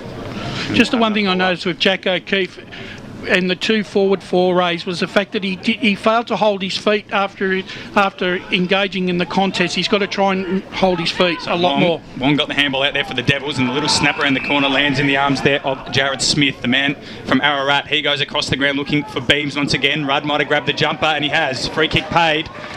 And Beams has the ball 45 metres out on a 45-degree angle, and he's turned his back on everyone. He says, I'm going to have a ping. When you look at Jared Smith, another ex-Vermont boy as well from years gone by. Brooke Caney, number 7, another one that we haven't spoken about. There's just an absolute plethora of Vermont players out there representing Wantirna South, and it's great. So Beams leans back on that one, and it did not look good off the boot at all. It just sort of wobbled through for a behind. So the Devils are 1-2-8, Nick Beams is 1-1-7, and the Tigers are 1 behind. We've gone 5.5 minutes in this first quarter. So Mitcham to bring the ball back in. Let's go boundary, actually. Ray Beard is down on the... In fact, Steve White, sorry. Sorry, that was an impromptu guide. I was just actually coaching the boundary rider and how to get cross down to the boundary. But while you're there. That being said, no, just your earlier comment, there is a slight breeze now blowing across the ground laterally, so that might be a factor later in the quarter. Thanks, Steve. Sorry for calling you Ray as well. Up it goes. Nice hit out there by Grimer. It falls for Wantirna South as they try and get a clean possession, but there's a free kick going to be paid. And Wantirna South with the football in the hands of Mendes. Mendes goes forward, goes out to the wing, and a good stop, mark taken over there. That's Crikis. Some big men in this Wantirna South side. A lot of people in the gym doing their own home workouts over 2020. Absolutely. On the right side for Nick, for young Crikis, James Crikis, he's a left footer, so the natural angle for him. He's going to have a ping. He comes in from just on 50. He's met it not too bad, but it looks to be offline. And it was a good effort, but it's just gone away for a behind. So it almost looked like there, Brett, that the wind had dragged that across a little bit. Yeah, it looked to hit it pretty well, but maybe the wind just got it at the end. So 139 plays 1 behind at the Bendigo Bank scoreboard, and we've had 6 minutes. So Benjamin Joseph to bring it back in again. He's going to go to what we now call the defensive side with the way the breeze will drag it towards the boundary line. He's looking for the big men, but it's all the Devils out there. And Brooke Caney, another one of those ex-Eagles, takes the marks, looks inboard immediately for Wong, but finds his opposite number in Winterton, the veteran of the Eastern Football Netball League. He hands it off to Milne in the middle. So Tigers looking to switch. He's got it at dead on centre half back. He's called to play on. Tries to step around his man there in Greg. Got the handball away just in time, but they're under pressure now, the Tigers. Handball comes out and they switch it out to the wing with Marrow. Dropped mark out there. Coming through was Barrow and he cleaned someone up, but Wong got the handball inboard. Now, Winterton again, taken. Got his hand free. And then they pile in. Some of his own players piling on top of him, and they'll have a ball up. There was Lachlan Ryan there, the last man in. So you can see what the Tigers are trying to do there, Brash, but just skill execution hurting them. Well, you did say that skills execution might be a little bit lacking at the start. So Dean slapped it forward. Getting the handball out of there was Mendes, Nicholas. Now he tried to flick it even wider to Crikers, who had a shot before, and now it's taken out of bounds by the Tigers on left half forward, or right half forward, sorry, for the Devils, who lead by 8 points in these early stages of the season 2021. I think Patrick Wallace almost went through the boundary umpire there, Brash. Yeah, the Tigers probably need to put a bit of time into Lincoln Wong. He's having a bit of an influence around the stoppages. It looks like Marrow's the one with him now, not necessarily. Oh, sorry, Jared West. Sorry, is with him. So McComb, first touch for the Devils. Left foot ball inside forward 50. Looking for beams once again. Joseph gets the crumbs front and centre and just pumps it madly down the wing. Big fly from behind there from Cherry. And he spoils it over the line for the Tigers, and they'll take that 50 metres gained, Besto, and it's still 8 points the difference in favour of the Devils, and we're coming up on 9 minutes gone. There it is. So the umpire to throw it in as the sun continues to shine. Conditions okay for the moment. It gets the getting to the front spot and knocking it down there. It was Mitcham who won the kit out. Now it's inside 50. Can they get a mark? No, it's been put down there, dropped by Crikers. And in fact, there's a snap. And Number what is it? 2, Greg. Number 2, it's Greg. Lockie Greg, who jumped on that loose ball. And a bit of a comedy of errors there. And well picked up and well roved as we watch the replay. And you can see Greg just coming in there, picking it up, and just really an opportunist goal. And Mitcham were disappointed with that because they seem to have that covered, but they just lost it at the crucial moment, and Greg puts it through. So second goal for Wantirna South, and they lead 2-3, 15 to 1 behind on the Bendigo Bank scoreboard. Just quickly, Brash, you mentioned Lincoln Wong. He's so good inside, doesn't he? Gets that first hands on the footy, and his quick handball opens up the play for the Devils, and Mitcham need to match them on the inside as they go up again. Just getting the quick kick out of there, or attempting to, in the ruck. For the Tigers, I think he's got a different jumper on the big man there, number 13, so it might be Matt Gordon. Anyway, ball spills out over the Tigers logo on centre wing. Good handball from Smythe to Nicholas, and Nicholas goes along inside forward 50. It's a small forward line for the Tigers. Can someone get to the front spot? The ball bounces out the back. Who will it sit for? It's a foot race here. Persis missed call. it, and then away go the Devils. Handball over the top to McComb, who gives it back, and they're linking up over on centre wing. It's Jared Smith, has to wheel back inside, didn't want to, but does well to turn his defender. Handball over the top to Wong. He could go on to McComb, ignores that option, goes with the long ball inside forward 50 towards Crikers. Backing back there was the man in what looks to be Walker, and the Tigers should clear their lines with Marrow sweeping it across to Glossop. So they go down the line, the Tigers, and an opportunity for them to maybe find their first goal of the afternoon. That's not a great kick, but a huge hit coming in there from Walker. Massive hit, and the umpire is going to blow his whistle. And what are we going to have? A free kick. He has paid the free kick. Neil Winnerton. So good to see Neil back on the park as well. Indeed, the veteran for Mitcham. Now they'll go inside 50 here. Can they get a mark and find their first goal? They go right to the pocket, but it's been lost over there on the far side. No, in fact, what is there, a free kick? No, it's out. I think on the must have already gone out. I think one of the things that Steve Cochran would be really happy about is his half-forward line are working really hard to keep that ball in that forward 50. You see Robbie McComb just moving into the front of the stoppage there. He'll be a key this afternoon as the ball goes in. Wrestling the ruckman. It's knocked down there well, though, by Mitcham. Ball comes out, diving in there, trying to get his hands on it was Walker. He's been good early too, and that's well and truly wrapped up, and there's no chance of it coming out, and we'll have a secondary ball up. I almost think the White Horse Road end could be the more difficult of the two ends to score this afternoon. Yeah, it's an interesting one as it's thrown in, slapped away out of there by Beams, who's kicked one of the early goals for the Devils. Wallace trying to run onto it, doing well in there. Looked to be Cherry, but he couldn't get away from the boundary line. So we'll have another ball in, dead on centre wing on the far side there. The Tigers, family day over there, no cars parked. Get down, have a look around. They had the jumping castle up, but I think the wind had done for it early, but it's back up again. Tap back out into the corridor. So can the Tigers take advantage? They switch the play with a grubber kick into the centre half forward position. It's socket off the ground. Coming through there was Nicholas. He's been in the action early, but they can't quite get any clean possession, Brash, and that's been the difference so far between the two sides as Long comes off the ground. And I just think Wantirna South have been a little bit more cleaner with their ball disposal. Tigers win another hit out, but coming out of defence once again is the Devils. Left foot ball's a bit of a scrubber, hitting it now as you ran, just whacks it on the boot, high ball to the full forward position. Can someone take a mark for the Tigers? Brought it to ground. They'll need to lock it in. Trying to break a tackle there was McComb, got the handball out, then they flick it through again. Once little kick around the corner was smothered from Oakley, and then picking it up now and pumping it long is Jared Smith. And it should be all. It's Jack O'Keefe out there, but the boundary line wins out, and we'll have a ball in right half forward for the Devils. They're 2-3-15. Mitcham, the one behind. We've gone 13 minutes in this first quarter. So can't say Mitcham haven't had their opportunities. They've been inside 50 2 or 3 times, but they just can't put the finishing touches on it. As we wait for the ball back into play, Ruckman go at it. It might have been just a tap, I think, by Mitcham. Got to the front spot there. As the ball comes down now, Mitcham, they've got another opportunity to go forward here. It was Carroll with the ball. Now it's going inside 50, but it's a pretty messy entry, and Caney cuts it off, and Wantirna South will bring it forward. Now it's on the ground again. It's there for the taking. McComb, I think it was, who went in there. Now it's come out for Barton Smith. Incredibly untidy, this passage of play, but he's put on the boot now of Wantirna South as they go to full forward, but the ball is spilled. Another opportunity goes begging for a mark, and on the ground there is Walker, who gets a handball away, and now Wantirna South can bring it out and repel another Mitcham attack. Exactly right. They're doing that with these. That was Freeman exiting defensive 50 for the Devils. A really experienced backman, Jackson Freeman. And a lot fitter now too as well. And there seems to be a bit of controversy down on the boundary line. Lincoln Wong's just coming on straight off the bench.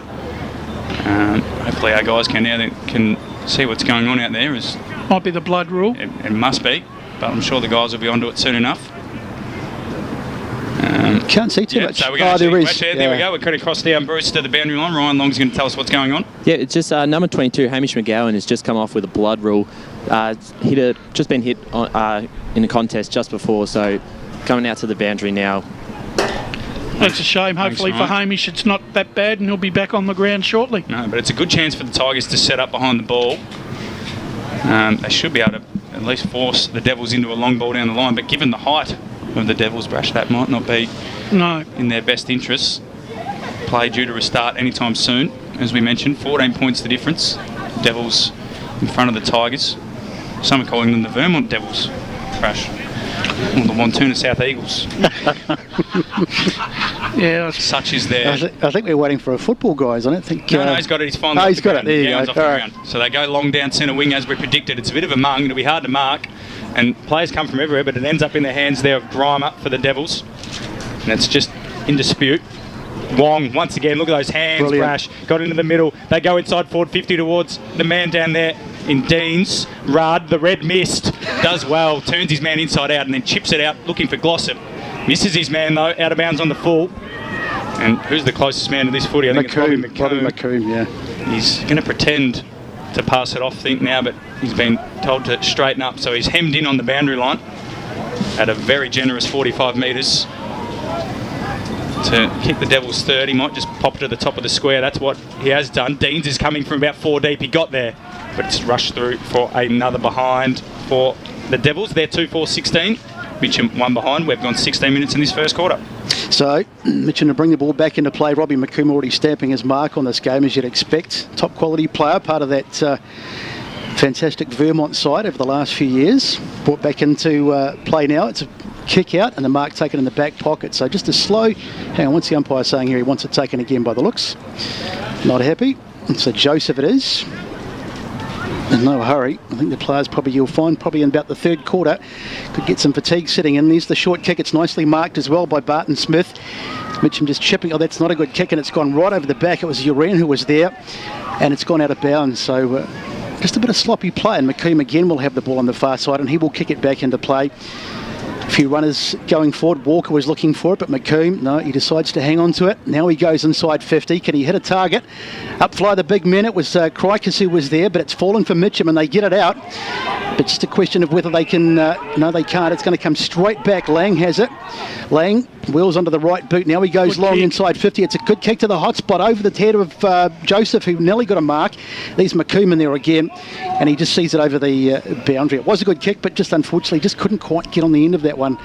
That- The big talls. The best spot to kick in that area down there is that 15 to 20 metre mark right in the hot middle of the ground there. That's the hot spot at Mitcham. So Glossop, recently engaged, pumps it down the line out of defence, but it's once again turnover. And Jake Deans has got the mark, and we spoke about those skills, Rash, that Neil Winston, and it's going to be 50 metres actually, it might be someone moving on the mark there, our first of 2021, and Jake Deans will come to well within scoring range. The skills of Mitcham so far, I've heard them, they've had a couple of chances to rebound nicely and turn it over, so it's either the defensive setup of the Devils or the foot skills of the Tigers. They might need to start lowering their eyes and kick the ball lower going into their forward line because the wind's playing havoc up that end. So Deans wheels onto the left boot and just wobbles one towards goal. And it's gone to the near side, 2-5-17, the Devils. Mitcham, just the one behind there.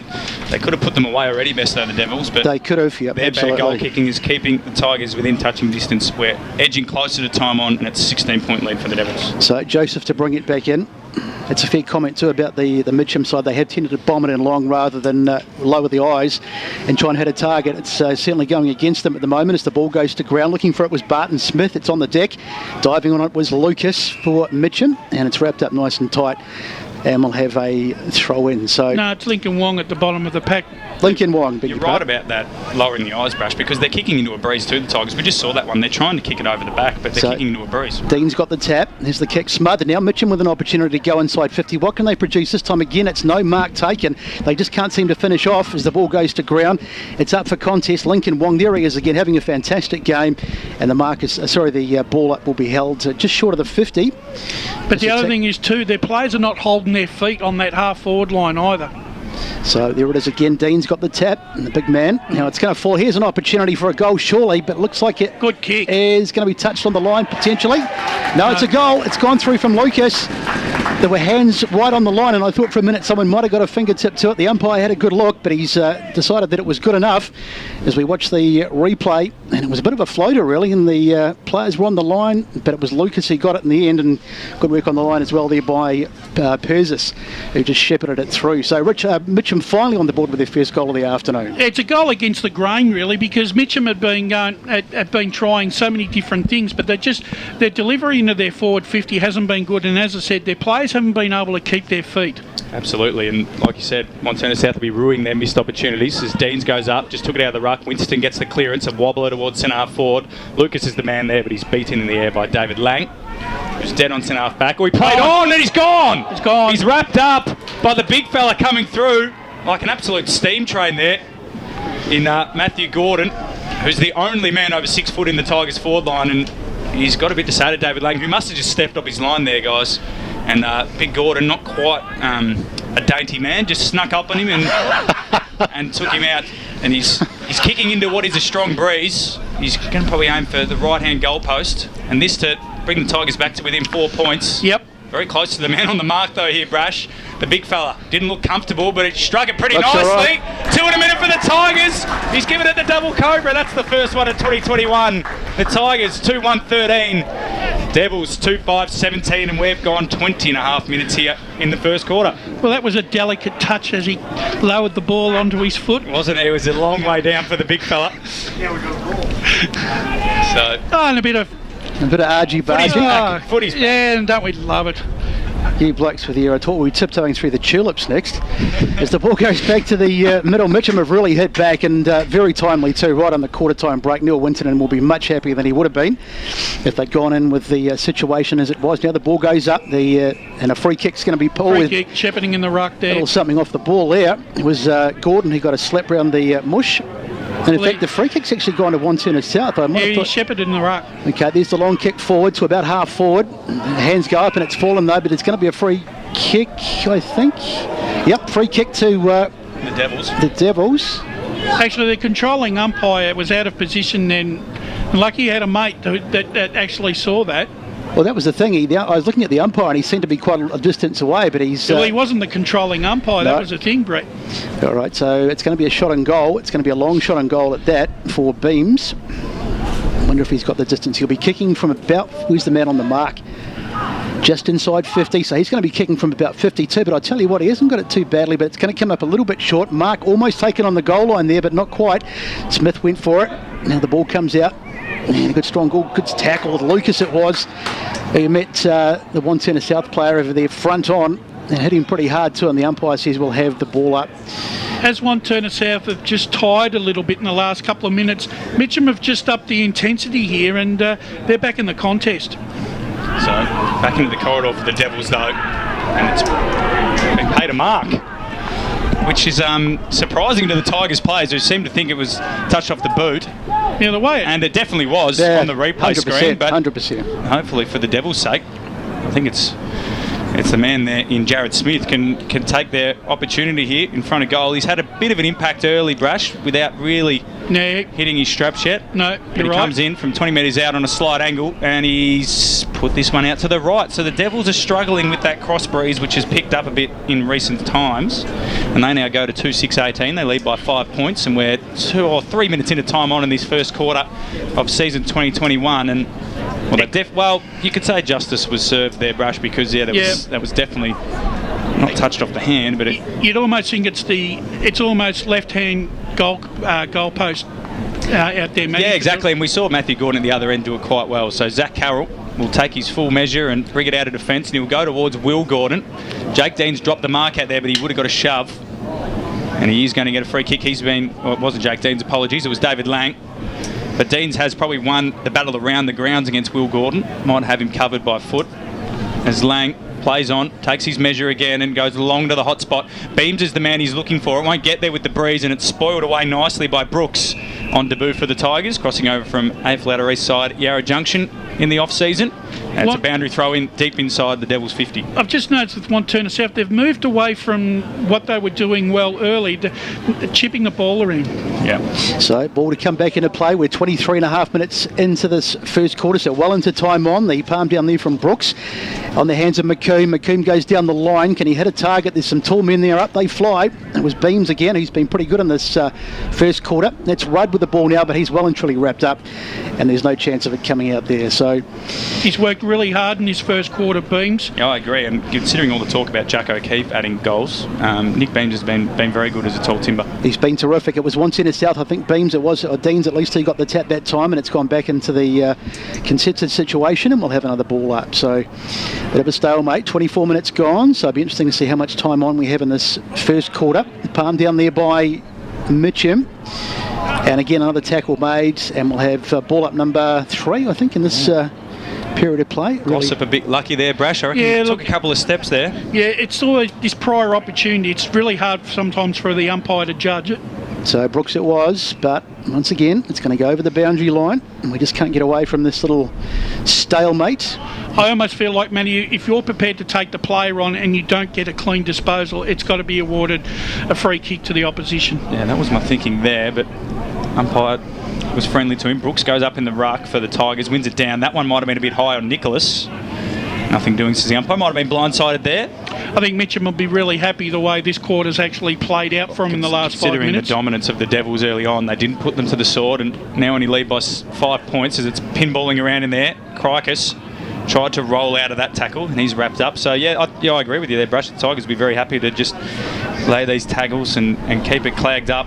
I think the Devils probably have the slight advantage with the wind as Crikis tries to get away from the men there just in front of goal. He will eventually get a snapback goal, and he likes that one off the boot. He's finally hit one through the big sticks, James Crikis. He's got his first goal as a Devil, and they're 3-6-24 and just get a probably well-deserved 11-point buffer, Brash. It's almost like they needed to kick that goal to vindicate the dominance they've had in this first quarter. Definitely. Like I said, I just thought over the last 10 minutes, Wantirna South have actually diverted away from the play, from their run and gun type play, and started falling into bad habits of trying to bomb the ball in hope that Beams could take a big grab. That was what got them in their scores early, was the fact that they were moving the ball into the forward line with purpose, linking players together. I'm sure that'll be the message from one of the messages from Steve Cochrane at quarter time, as the umpire brings the ball back to the middle. We're now 26 minutes gone as we get the restart. Margin is 11 points. It's basically a 2-goal game as it's one out of the middle by Deans. Knocked down, but it's going forward inside 50. Can someone get on the end of it? And they can't, and it's going to be knocked out of bounds in the left forward pocket. Actually, not a bad play from Mitcham there, really towards the end of the quarter. You're better off going for broke like that, Matty. Oh, absolutely. So what Mitcham wouldn't give to pinch a late goal here as the ball comes in from the umpire, working his way there to the front spot. There's the big Mitcham man on the ground there. Lucas Barton Smith it was, he's looking for the ball, but it's been wrapped up on the ground, and the umpire says we'll have another ball up. Lachlan Ryan was the one who got that centre clearance. You're talking about Brush. He's a big inclusion, won their 2017 best and fairest, and yeah, he's looking pretty lively around the ball, but hasn't quite got his levels up with the foot skills as of yet. Barton Smith trying to ferret his way through there, but again it's all tight. Wantirna South just trying to hang on here. They'll be quite happy to go into the break with this 11-point lead. Up it goes again. There's the man Gordon getting the tap down for Mitcham this time. Wong got it out. He's been sensational in this first quarter. Quick hands, but it's not going to, may well come back, but in fact it's going to be hacked out towards the boundary. And across the boundary as the siren goes in the end of the first quarter. Pretty interesting first quarter for the season. It's Wantirna South in front by 24, 3-6-24 to 2-1-13 on the Bendigo Bank scoreboard. All ahead of us in the second quarter, boys. Absolutely, Besto. Great start there for the Devils, Brash. They will probably rue the missed opportunities, but let's see what they've got in store for us in the second quarter. We're going to head off to a break, and on the other side of it, it's the second quarter of this Division 1 clash between the Mitcham Tigers and the Wantirna South Devils.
Contrasting game style here by Wantirna South early. The fact that they were winning winning the midfield to Deans and in the ruck, and they were able to clear the ball through the likes of Wong and Caney, and that was hitting up their forward line, and they were moving the ball into position and kicking the ball with purpose. For Mitcham, it was basically a matter they were treading water there for a few minutes, trying to stop the onslaught, so to speak. But I reckon around the 20-minute mark of that quarter, I think Wantirna South strayed away from their game plan, and I'm just wondering whether it could possibly be fatigue-wise. Yeah, fatigue, or perhaps they were probably thinking with the win, they were running the game besto, that maybe they thought, we're going to try and take advantage of our dominance. So that might have been an issue too, but I do agree that last 10 minutes the Tigers will be a lot happier with that. So, the second quarter will be important for Wantirna South because... Cross down. Oh, here we go. We've got some action down on the boundary line. Brash, Steve White and Ryan Long. That's all right. I thought I'd been declared a mute for the first quarter, but anyway, just a bit of news out of the Mitcham huddle. Neil Winterton was pretty happy with the first quarter's performance. Just said to get the ball in deeper. That's when we're putting the pressure on the Wantirna South forwards. And just an injury update from that first quarter. Hamish McGowan's back on the ground. Took a bit of a knock above his eyebrow. Thought he needed stitches, but they managed to close the wound. That's good to hear for Hamish. And Ryan, what about you from the Wantirna South huddle, mate? Did you hear anything from the coaching staff there? Yeah, Steve Cochran's very happy with the performance so far. Very happy with the intensity, the pressure that they've been able to put on Mitcham so far, and they've just wanted to focus more on the composure when they've had the ball and look for quick hands more often. But otherwise than that, he was very happy with the start to the season. Well, just a couple of observations, Brash. You were clearly on a direct link down to Steve Cochran there, and Lincoln Wong is one of those men with fast hands. He's been absolutely live wire so far this quarter, starting many in attack. Besto, take us away. So second quarter about to get underway. Knocked down there, and it's going in there. I think it's McComb with the ball. He's had a fantastic first quarter. Takes the ball, but he can't get rid of it. The umpire will have a secondary ball up. Up it goes. Walker's in there too. He's had a pretty good game. Mitcham managed to get it out of trouble. Little kick forward inside 50. Can they hit the target? Something that beautiful mark taken there. Fantastic stuff by Oakley, getting his hands up and taking a excellent mark. The kick's not so good though, and it's out towards the boundary. Wong is there, but he can't keep it in. It was really good play by Mitcham there. They did keep the ball low, but they also started to run. That was a really good centre clearance there by Carroll. Found the open half forward, and they just didn't execute. So thrown in, Will Gordon rings it down, but Robin McComb's there first. Cherry is maybe taken high, and he is. He's going to get a free kick. Penalising against Hamish McGowan, that man with the stitches. Handball's off immediately to Carroll. He puts it to the hot spot. Brash's favourite place in the world. Willang misread it, comes out the back door for the Devils, and they might be out here. This kick, will it sit for O'Keefe? It won't. It brought Uran back into it, but picking it up and taking away was Caney. His wobbling ball was towards Crikis, and then getting a shove in the back there is Luke Grimer. So the Devils probably rushed. That was very lucky, that free kick. But they definitely had the run on. So Grimer, leading goal kicker in 2019, which is 17, wobbles 1-4. Geez, the boys have had a big layoff from the kicking skills. Wallace got the handball out to Crikos, who wheeled onto the left, but there's been a free kick for a throw. As that one bounces through for a behind, and the free kick will go to the Red Mist, Lachlan Rudd. He's played well, Lachlan Rudd, so far. He's been one of Mitcham's better players. So margin still 11 points, just early days in the second quarter. Now here they come, Mitcham, as they try to work it out. It's a kick down to about half back, should I say. Now they go down the wing. Oh, I dropped over there. Should have been taken, that mark.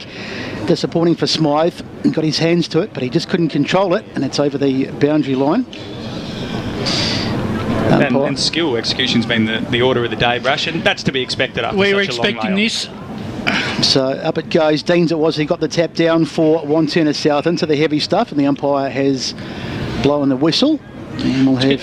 It's going to take quite a few weeks for the skill levels to get up to a level that a lot of coaches are going to be happy with. Well, particularly with the 12 months off. As the ball comes out, McComb went without it. I was just going to say, Matty, umpiring numbers this year pretty good from what you've heard? Yeah, they're holding. We've got a lot of junior umpires, so we're looking to push them through as the season progresses. But the Tigers get it away with Carroll. He's bombed it towards half back, but it looks like it's David Lang once again back there. He looks to be just zoning off.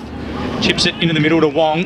He's been best on ground by a mile for mine personally. He takes a couple of steps and then goes long inside forward 50. That man beams again, brought it to ground. Crikis, Crummers, left foot snap, hits the post.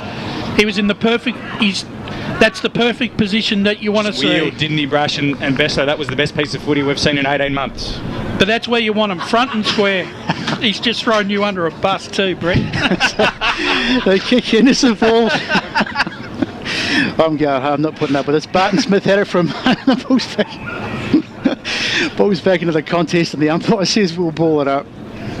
Well, it was. It was beautiful play. That was the best foot skills we've seen. Lincoln Wong, your man, Besto.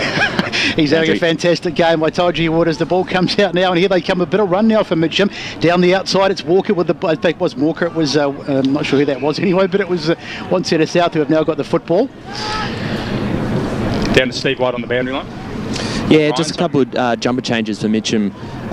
Hayden McLean is now wearing 43 instead of 42, and David McArdle is out there in number 23. Thank you, Ryan. So the Tigers with Brooks gives the handball off, and then just trying to step around a couple there with the Tigers defenders. They've butchered this. I think there's going to be a free kick off the ball, and it's going to the Devils for below the knees. And it's going to be Crikis once again here, Brash. He's kicked 1 goal 2 today. He's been a real danger forward. James Crikis, yes. He's got great football smarts. He just knows where He's always handed it off to Freeman, who's given it a big hoof from 48, and it's just floated to the pocket, and the red mist spoils it, and it's going to stay in place. Sorry for cutting you off there, Brash. That's all right. Joseph got the handball over the top to Winston. He wants a man again. He gives it off to Rudd. He gives it back to Winston. Winston dropped the footy. Can't yell at anyone. He's the coach. Rudd got the handball over the top. He's looking for Nicholas, but the boundary line beats them all, Besto.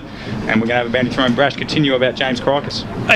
He plays that forward position very well. He is a smart footballer, knows when to go front and square, but also knows how to create that loose man. So umpire to throw it in on the far side of the ground. Up go the rucks, and it's Gordon in there getting the tap down, but it's come away nicely, and it's roved by Crikis. He's been very, very good. He goes to about full forward, but a great mark taken in there, fantastic defensive mark, and Mitcham will be able to rebound. I think it was Horsey, in fact it was Glossop, he took it, and now Mitcham will just steadily bring the ball forward out of the back line. That's Uren taking the ball around about half-back flank. Taking his time to get rid of a bit of a dodgy handball, but it worked out as Carroll gets it. Carroll puts the boot to it down the line, but it's been cut off as... No, it's still on the ground there. They're still contesting it. Mitcham trying to get it back. Good work on the ground there by Mitcham player. It was Cherry, one of the late changes, and the umpire will throw it up again. So it's a 12-point margin, so basically it's a 2-goal game. Dean's wrestling with Gordon in the ruck. Might have been Gordon's ball on that occasion as it comes out, but it's fallen for Wantirna South. Mendes gets it down the line. Can they get a mark? There's a big, tall man down there. That's one of the Beams going at it with Rudd, but he couldn't quite take the mark, and the ball is over the boundary line for a boundary throw-in. Both sides have fallen into the trap of trying to bomb the ball long into each respective forward lines, and it's making it real ugly play at the moment. Yeah, it is in that breeze. As our audio man Bruce Press said off air, that kicking it high and the wind's taking control. And speaking of kicking high, it's Wong again. He got the ball spinning right. It's to a dangerous spot. Brooks with a good fist. Joseph handball off to Glossop. Handball out wide to Carroll. A little sit up for him on the second bounce. Takes a few metres, and then low drilling ball into the corridor was a shocker. Picking it up there was Jared Smith. Got the handball off. Devils under pressure. It'll work out for Marrow. Winston left it behind. The ruckman Gordon got it back, and then they just slam it on the boot with Barton Smith, looking for the man inside 450 and Perzaz, and then just watching it over the boundary line. Oh, young Blake Walker there might have got a little shove. He will get rewarded. He's been shoved into the fence there, and it'll be a free kick to the Devils in their left back pocket. Does he get 4 runs going into the fence? Well, hopefully for him he'll have 4 points at the end of the day. So Wantirna South to bring it out. Gee, that wind's just sprung up. Just a little gust just blowing up there. I could hear some rattling, and I think that's a terrible kick. It's gone out of bounds, but we will blame the wind because I was about to say that has dragged the ball out of the ground. You can see the trees on the far side, and they've really sprung up. That breeze has come out of nowhere, so that's going to make things even trickier. Tigers will have to make the most of it now, Brash, won't they? And it just comes back to the comment, they're almost better off kicking a grubber than they are kicking it up in the air, because it's just going to be too hard for someone to read it. Definitely pointless exercise. So Carroll with the football, just looking around for someone to kick to. Now he goes forward to about half forward. See, looking that's for a just tap. In fact, he's gone into the Boundary. pocket and it's out of bounds. But we'll go boundary side with Steve White. Yeah, just with the breeze at the moment, the ball is just hanging on that far side of the ground, so they're going to have to start trying to switch the ball if there any chance of scoring here. Apologies, that was Ryan on that occasion. Yeah, you're right down there, Ryan. As the ball comes inboard for the Tigers, little handball over the top. Sold his man into trouble there. Absolutely laid out. Good tackle though. Callum Mendes was met by Lachlan Milne, and he looks like he's a nice strapping young man. He's going to line up from about 45 out directly in front. To be honest, there wasn't much he could do there, Mendes, but it was a good tackle.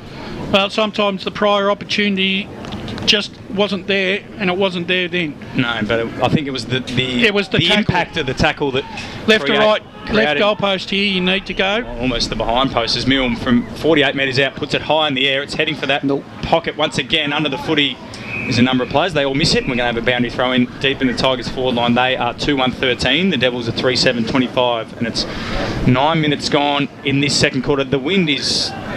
those trees... They're swaying. They are swaying. That umbrella on the far side, I think, could Crash be... on a Saturday night is a throw in. No one got hands to it. McGowan with the man who had a right eye injury earlier in the quarter. Handball around from Greg. Gave it off to Wallace, who gave the handball further back, and they kick it high out of defence. Milne did well to get a hand to it. And then the red mist Rudd with the left foot ball to the top of the square. Gordon's backing back. Can he bring it down? He can't. Kaney's there. Goes to rush behind. Freeman on the last line of defence. Low spearing ball. Will it stay in play for his teammate? No, it won't, but he's done enough for it to be a boundary throw in 9.5 minutes gone in this second quarter. We're in Mitcham's forward 50. They trail by 12 points. Well, one of the tents has lost its roof, so... I think family day's off. Yes, the family day's been officially cancelled as the ball comes in. Gordon is there. Bruckman, in fact, fall over the top of each other, and it's going in there and taking it nicely was Deans. And it's on the ground, and we'll have a ball up. Good hard tackle coming in there from McGowan on the grounds. The wind's not even an advantage. No. It's too strong. It's just blowing all over the place, really. Gordon, the tap down for Mitcham, and they win it nicely through Uren. Uren turns around, goes infield. Can he hit a target? Yes, he can. It was a bit of a dangerous kick, but well done there by McArdle. And he will go back and line up.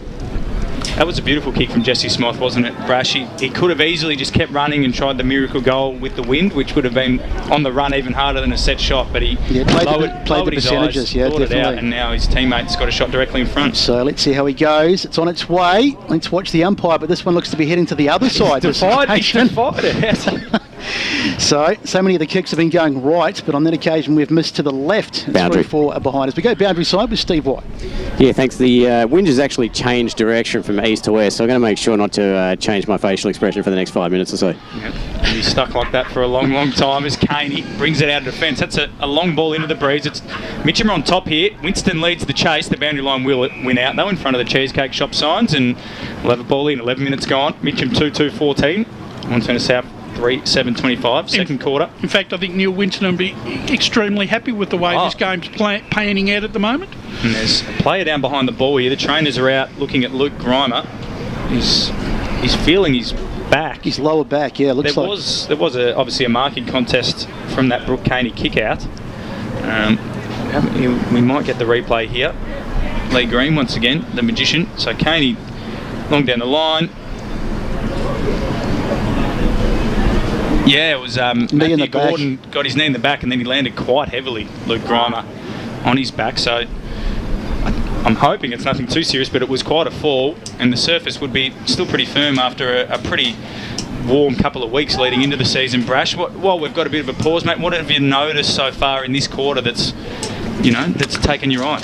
Well, I just think that both sides have been forced into a game that they don't want to play because the prevailing conditions outside is making it near impossible to play clean football. It is. So Grimer's coming off clutching his ribs. I'm sure Ryan and Steve will have a look at that as Smythe whacks it on the boot. It's going to float towards that pocket once again.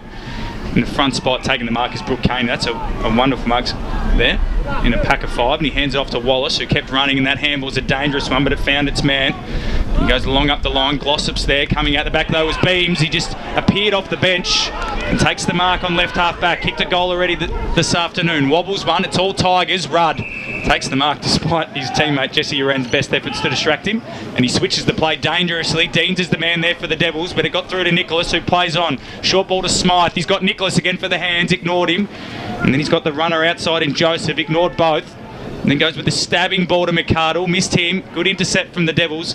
Cherry's there, he's going to try and lock it in. Got his hand away, and then good handballs even further, and ends up with Nicholas. Wobbling ball towards Pizzazz. And it's spoiled out of bounds there by Oakley. Boundary. Have a ball in. Steve White. Yeah, just having a look at Luke Grime, man, clutching his lower right back and his ribs. I'm not sure if he'll be back this quarter, but got away with a bit of a 19 men on the ground situation there, did Wantirna South. Every advantage counts. That was well observed, Whitey.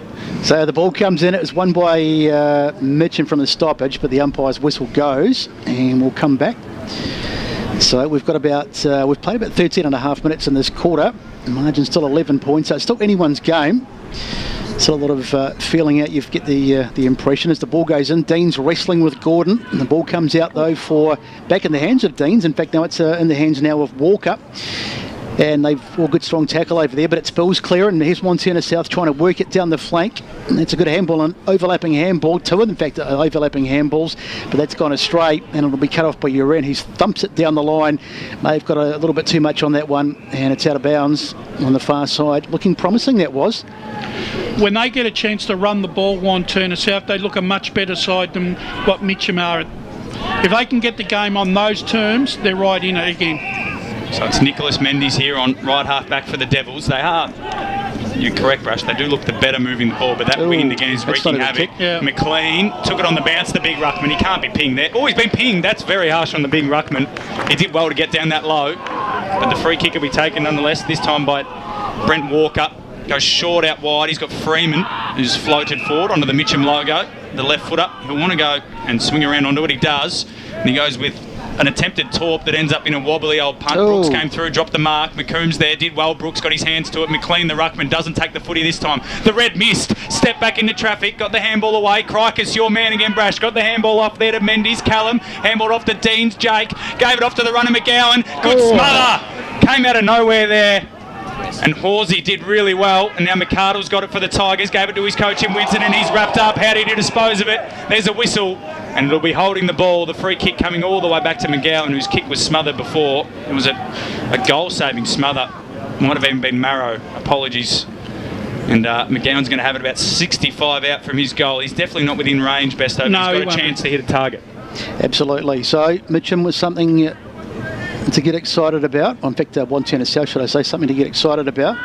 Here's McGowan with the ball. Has he got the confidence to go? No, he just puts it up in the air looking for the tall men. Deans is there. Can they get a mark? It spills to ground. It should be, just for a moment there, it was Crikers that got the kick in. It looked like he might have had it, but just spoiled at the crucial moment, and the ball's gone out of bounds in that forward pocket. I think he was trying something there, James Crikers. Yeah, funny little kick, wasn't it? But yeah.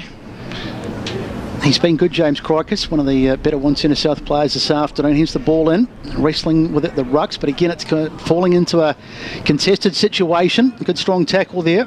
It was Crom who got the possession, but it's come out for Mitcham, but it's coming back. Here's the kick inside 50. Can they get a mark this time? It's a bit of an aimless kick, and in fact, still in play over there on the far side.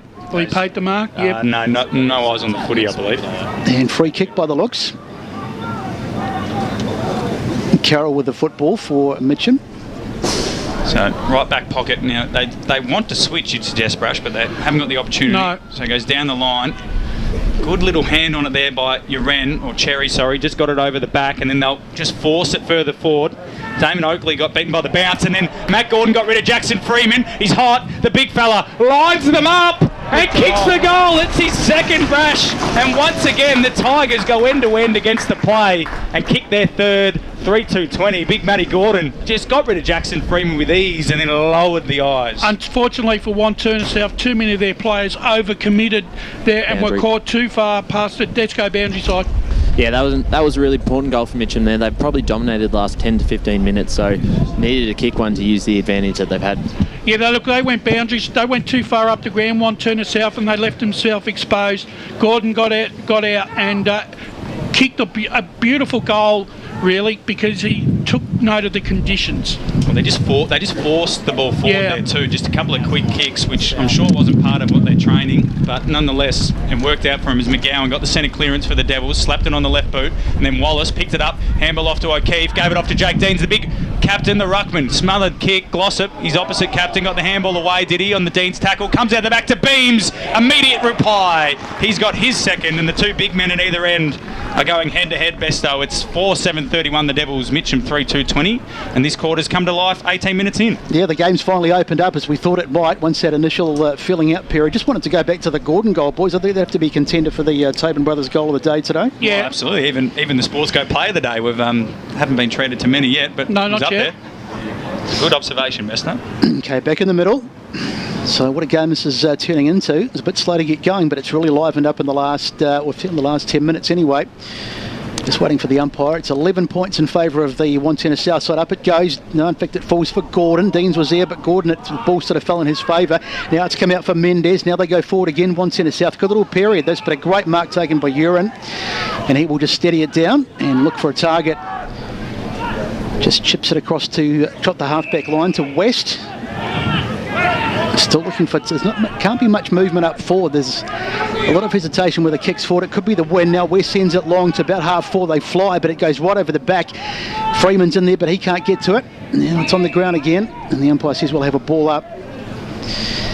So, a little bit shell-shocked maybe the Mitcham side with this little burst from Wantirna South, but they've got a chance to put it right as the ball goes up in the air. Deans the tap. Wong got his kick charge down. It falls away for Wantirna South. gone. That will be ball, you would think, or just wait for... No, in fact, it's come out. Oh, throw now. And now he's paid a throw, the umpire. It might have been a level up. He was out of position badly there, but So Will Gordon gave the handball off immediately to Lockie Ryan. He lines up from 50. He sends it towards goal. It won't get there. Last line. Great mark taken by Lucas Marrow, the little fella. He just got rid of Blake Walker, used his body very cleverly.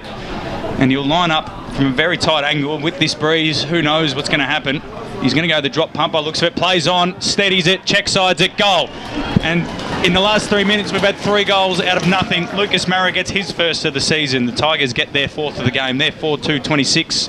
Wantirna South 4-7-31. Just ticking into time on in the second quarter. the one thing you'll say about Mitcham is they hang in there, they hang in there, and they hang in there, and they're always still there around that 20-minute mark of the quarter, and they just seem to be able, Matty, to lift to another cog. And may not necessarily mean scoreboard pressure, but pressure on the ball carrier of the opposition. Yeah, I think they're settling in a lot better now in this second quarter. So Rucks go at it. Gordon with an uncontested tap, but the umpire says no. We'll have a... Well, should he have called that back? Because it didn't leave the circle. It just didn't get up in the air. Yeah, it should have just been play on. That's just being a little bit pedantic. Obviously, the umpire wants to get it right, but we want an open game as well. Well, the Tigers would be annoyed because they were away. Exactly. Now it goes up again. And Gordon and Deans. Might have been Deans actually, but it's fallen for Mitcham into the contest. The ball bouncing around all over the place. Now it goes inside 50. Who's there to get on the end of it? Ball spills clear, and it's Freeman who gets it. Little ball away into the into the back pocket. And a kick from Gordon, and the mark is taken across here. So here's an opportunity now for Mitcham late in this quarter. I think it's Jesse Cherry. Copped one to the face too after that mark. Jesse Cherry. This will take him... I don't think he can make the distance with this breeze. You don't know where to kick it. He'd be going... It's a lottery. I think you just got to strike it and hope for the best. If he does get it through, it's going to be a little bit fluky. They're going to lose their Division 2 flag. Go to the hot spot. Kick from Cherry. Whoa. It's a strange old kick, and it's been marked by Wantirna South, and they will get it out. Actually, that was a fair mark then. Yeah, that was a nice slip catch, down wasn't around it? his ankles, yeah. Because that donkey dropped right on him. Well, it was a donkey kick. So Damon Oakley, he pumps it high and holds in the breeze. Big fly from everywhere. Carroll came from the side, and then in the end the ball has a mind of its own and wanders over the boundary line for a boundary throw-in. 5 points the difference. The Tigers have won this quarter. They've kicked Haven't 2 heard the goals to term 1. donkey drop for about 100 years. Wow. It's an oldie. Brash has been watching a lot of local cricket. He's seen a few of them. Might have been watching some of your games, Matty. Well, maybe. Thrown in. Deans and Gordon in the ruck. Gordon got the tap down. Wong's around it. Had to do his own work, Gordon, but then forcing it forward there through McComb, sorry. Wallace is there, slapped it back. Carroll followed up, good work. Wallace gets it again, but he's got the red mist hunting him down. Actually, I reckon he's Mitcham's best player at the moment, the red mist. Rock and right, he does a fantastic He job. does. He's no frills, but he gets that job done. And as we mentioned in pre-game, Dylan Brooks' addition will actually give him a bit more freedom to not only lock down the opposition, but provide some attacking threat. So the ball comes in, Deans gets the tap down. Either that wind's got very strong or we've got tap downs on the roof, because the roof is Fenningham rocking. And we'll have a ball up. We've played 22 and a half minutes in this second quarter. It's a 5-point game, so it's less than a goal in favour of Wantirna South.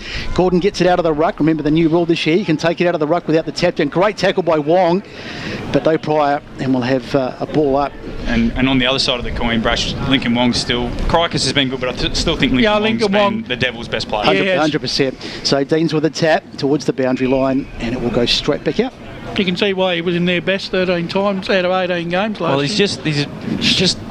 He's so good around the ruck with his feet, and then, like I said, his handball, his knowledge of space is very good. And he's got those bright green boots as well, which make it a bit easier to notice him as the wind takes the ball towards the Tigers' goal. And I think that's again a bit pedantic. I think you got, as you were saying, Besto, with these conditions, I think you got to make a bit of allowance. Yep. Anything that enters the field of play is a pretty good throw. So we're going to go again. Half forward for the Devils, who lead by 5 points, but the Tigers have kicked 2 of the last 3. What was the difference there between that throw and the last? I don't know, but it's knocked forward. Caney was there, coming through now. Are the Devils. That kicks a poor one off the boot, but it'll work out okay as Caney breaks the lines and looks towards centre forward. Good strong mark taken by O'Keefe. He's been relatively quiet. He's got a man in the pocket. It's Wallace, and the kick's just out of reach, but he keeps it in play. Handballs over his head, looking for Smith, and it'll go outside for a boundary throw-in. I reckon there'd only be another minute or so left in the quarter, gents. Well, those late goals might extend it a little bit, but we are ticking into the 25th minute now as it's thrown in. Apologies. Deans and Gordon once again go at it. Deans got the fist. Glossop's there just whacking on the boot. Gathered by Jared Smith. His handball was intercepted. And then Cherry whacks it towards the wing. Matt Gordon's there. He's got Freeman and Lang to beat. And Lang did well to mark the space and then gives it off to Freeman. Freeman steps onto his left. Gave the fend off to Marrow. And then got around Gordon, but his kick's a direct turnover. And it's gone straight to Zach Horsey. He's got West out wide. But he chooses to go shorter still to Uren. Uren's got... I thought they had a chance to rebound there, Brash, but... They didn't. That's probably why I'm not coaching.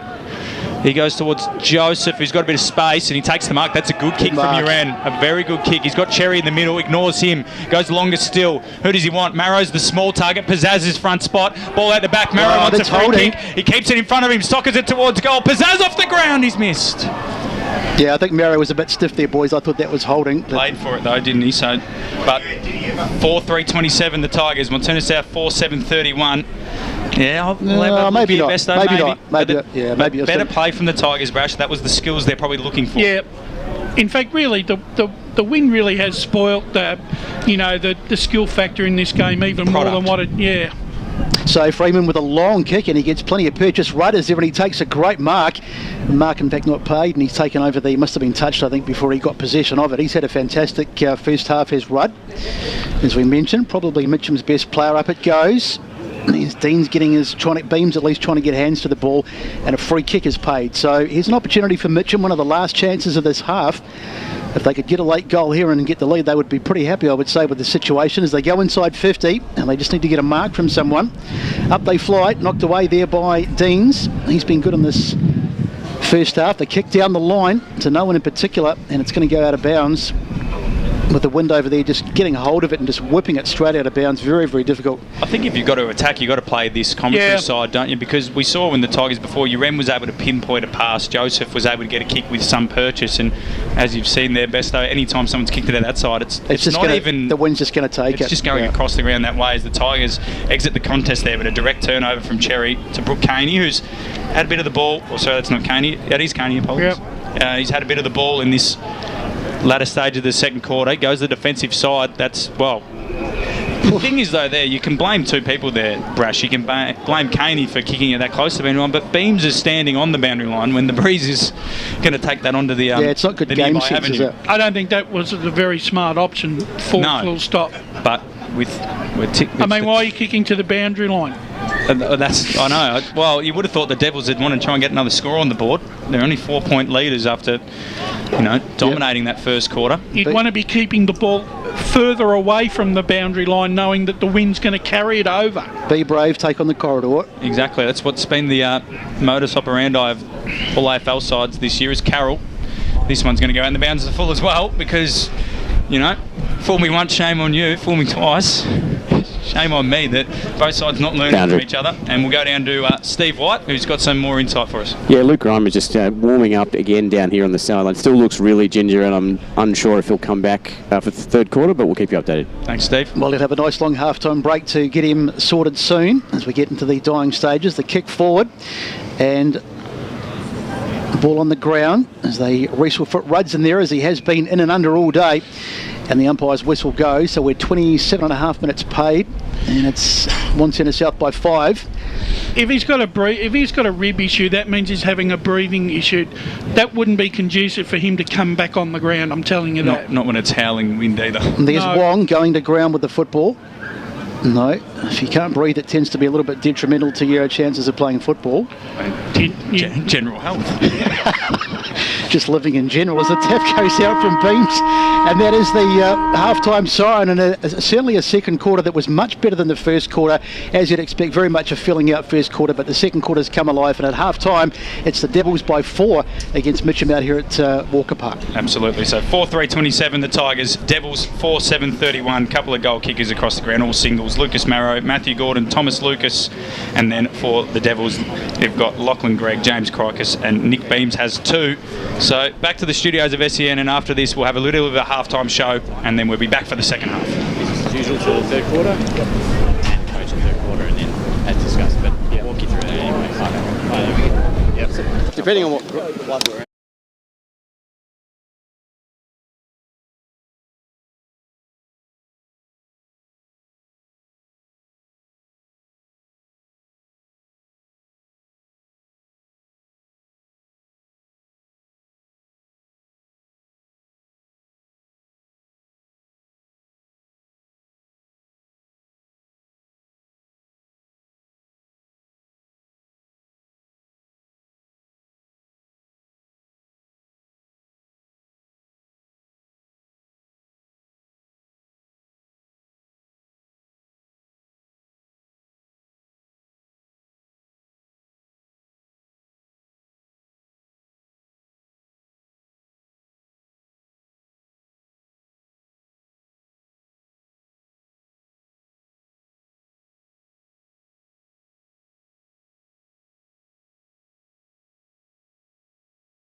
I felt early they had some opportunities inside 50. They got the ball in there, but they just couldn't get the mark. And I think probably what you were saying, Steve, about we talked about this in the first half. It's the first game of the season, and there was a fair bit of rust in that first quarter. But already the signs were good in that second quarter, and I think we're in for a good rest of the game, because you could see that the players were starting to think, oh, this is how we play. It's like they'd forgotten how to play after not being out for so long. But agree with you with your better players, the likes of Wong. He was fantastic. Rudd's had a great game for Mitcham as well. He's battled hard back there, but I mean, it's still anyone's game, and the conditions are obviously going to play a big part. The wind is swirling. We're told that there's could be some rain coming as well. So if that happens, it's going to turn into a bit of a lottery. But all things considered, I think we've got a pretty decent game on our hands here, and a very close one to call. Yeah, just having a look at the radar, and there is a little bit of rain around, but I think it's just going to skirt past us, so we might be just observing some dark clouds rather than getting some rain. You've obviously both spoken about the side struggling to settle, being back into a new season of footy, but for Steve, for you, Mitcham, I thought they improved once they managed to hit their targets, which is an obvious statement. But for them, it's only the one tool inside the forward line. How would you change, if you're Neil Winston, what would you try to change in terms of their ball movement and their attack to hit the scoreboard more often? Because despite the fact they're only 4 points down, they probably haven't had as many opportunities as the Devils. Yeah, well, as I mentioned before, as Neil Winston was saying, try to get it in deeper. As we talked about, the wind's making that very, very difficult, and the only one tool in there. I'd be going ground, probably trying to run the ball a bit more into the forward line. Run and carry. And probably trying to just not try to kick so far from outside the 45. You try and run it in, and probably towards this near side of the ground, because that far side of the ground, seems to be where the wind is concentrated. So, other than that, I actually think they're doing pretty well to hang in there with Wantirna South. Oh, absolutely. They'd be over the moon with a 4-point deficit. So, and I think their plan will be just to keep it this tight as long as they can, and then hopefully overrun them in those last 5 minutes. Best of you, the Devils. They set up behind the ball really well in that first quarter, and they did a lot of intercept marking, their defence, and there's just a couple of times, a few lapses in concentration where the Tigers have been able to get out the back. If you're Steve Cochran, what are you saying to the boys? How do you improve on what they've put out so far? Oh, just concentration. I think it probably just comes down to the fact that there's still they haven't quite perhaps switched themselves on. The bit of rustiness, as we said, for the first game of the season. But Wantirna South, I mean, they'd be pretty happy. There was a little period in that, I think it was the second quarter, when Mitcham got the 2 quick goals, where obviously Steve Cochran would be a little bit concerned, but they've sort of regrouped now, and you feel that the game is, you kind of feel that it's on their terms, even though it's only 4 points. And I think it's Wantirna South who are probably going to the third quarter feeling a little bit better, but really it's anyone's game. And I think the side that plays the conditions, this wind, and the side that's more accurate and can hit their targets, because as we said, Mitcham missed a lot of targets in that first half, and if they can start hitting targets and keeping the ball, it's a waste of time bombing it in long. They're going to have to try and lower the eyes, maybe run and carry a bit more, and if they can do that, well, then they're in this up to their eyeballs.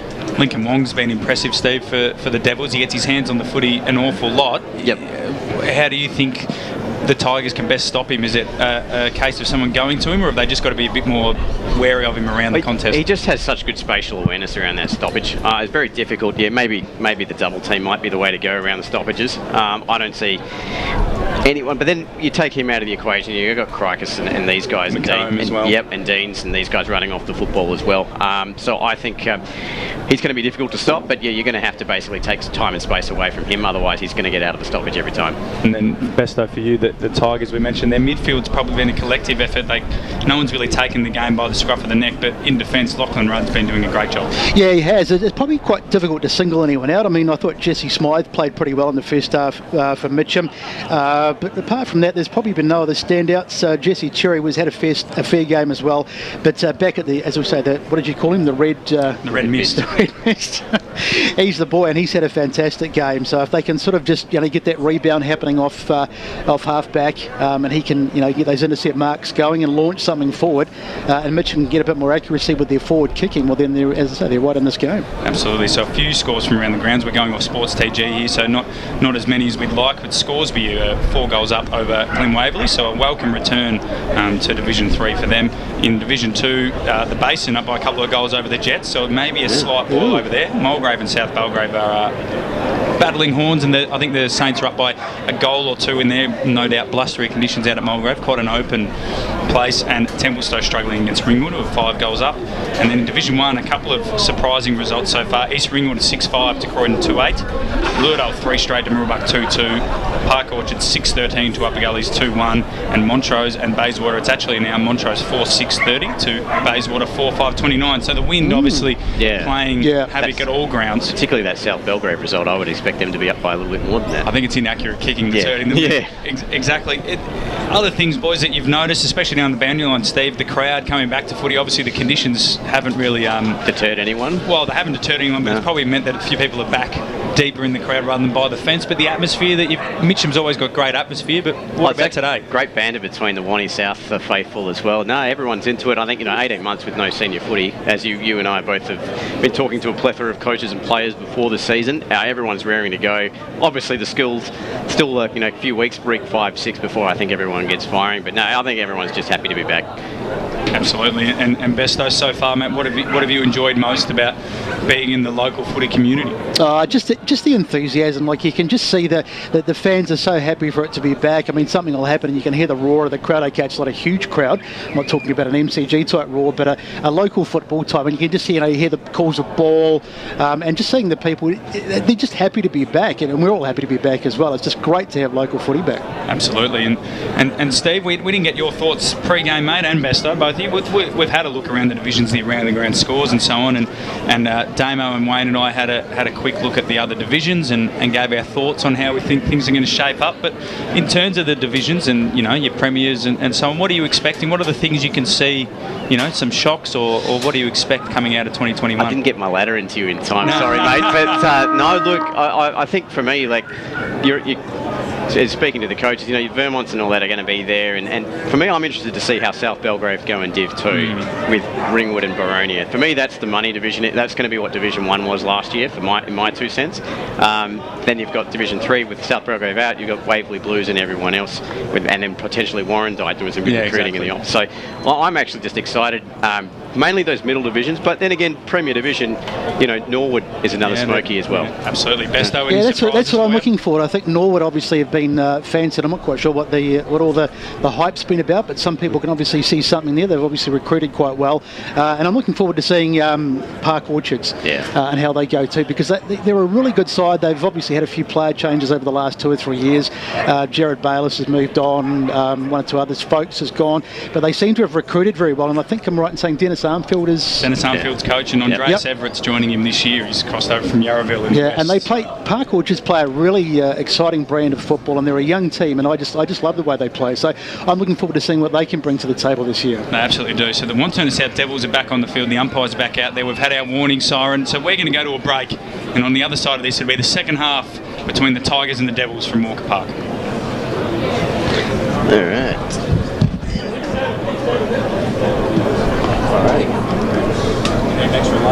No, I'm good. I've got 3 on.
Welcome back to Walker Park. We're underway on this third term, and it's a 4-point game at the moment. Wantirna South with a slight advantage. Plenty of wind around too, and once again the ball has found its way over to that far side of the ground where it spent a lot of time in the first half.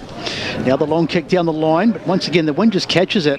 And boys, we've been talking why they're persisting to go down that line. It's almost a waste of time, isn't it? They've got to maybe try and go back through the corridor or switch the play. Yeah, I think it's easier said than done. Obviously, we're in the cheap seats up here.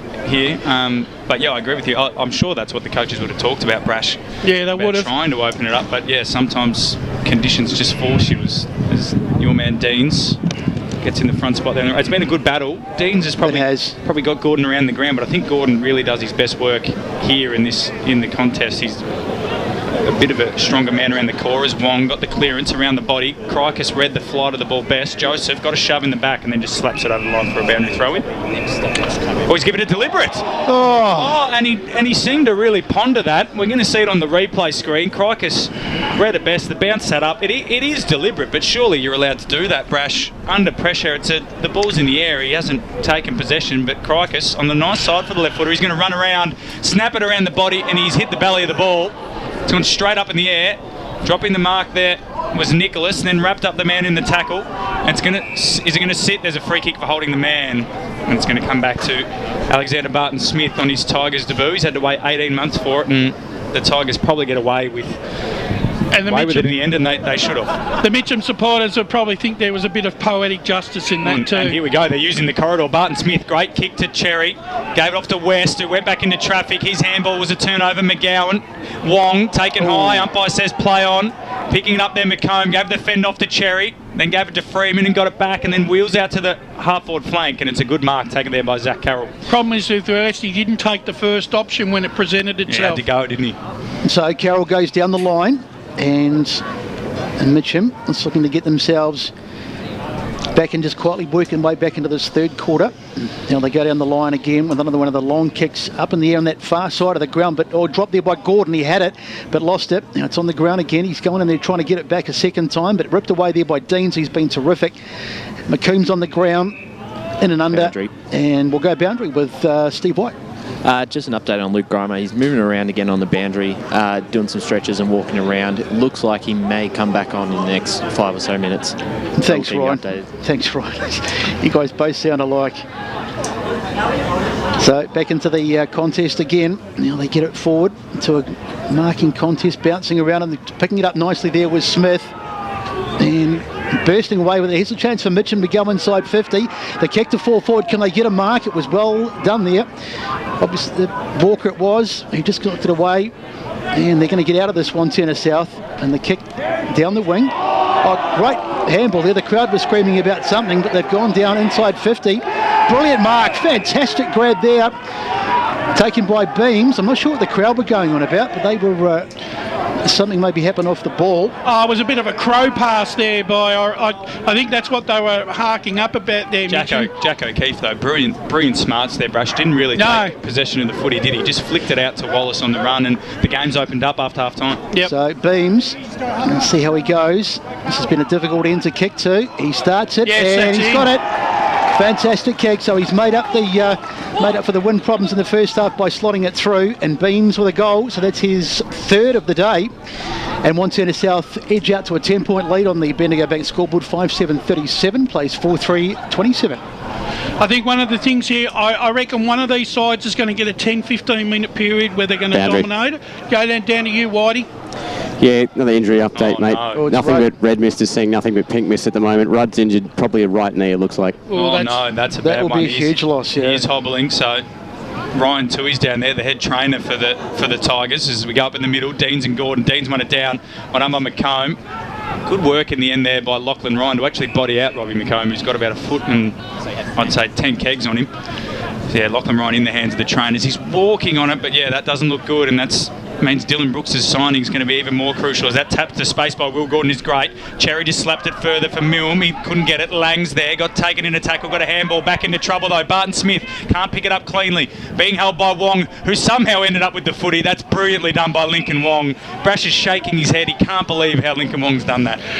Unbelievable. He had 3 players, Mitcham players, hovering around, sweating on Wong to make the mistake, but he kept his calm and cool. Here we go, Gordon tapped it out in front, West, left foot ball into the pocket. Who's got the front spot? Marrow's there. Good spoil away by Walker. Marrow kept his feet, and then coming through was Oakley. Got the handball over the top to Del Papa, who swings it back to the corridor. The wind will take it out to the wind again.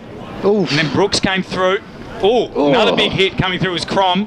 Handball over the top, Caney. He fakes the handball, then goes long. Beams is the target. Will it get to him? Well done by McLean, who's there. Crikey's kicked it out of mid-air, and then beautifully well done. Is he going to give it a goal? I think that's touched. Walker's claiming it, and he's going to give it a goal, I think. Or is it...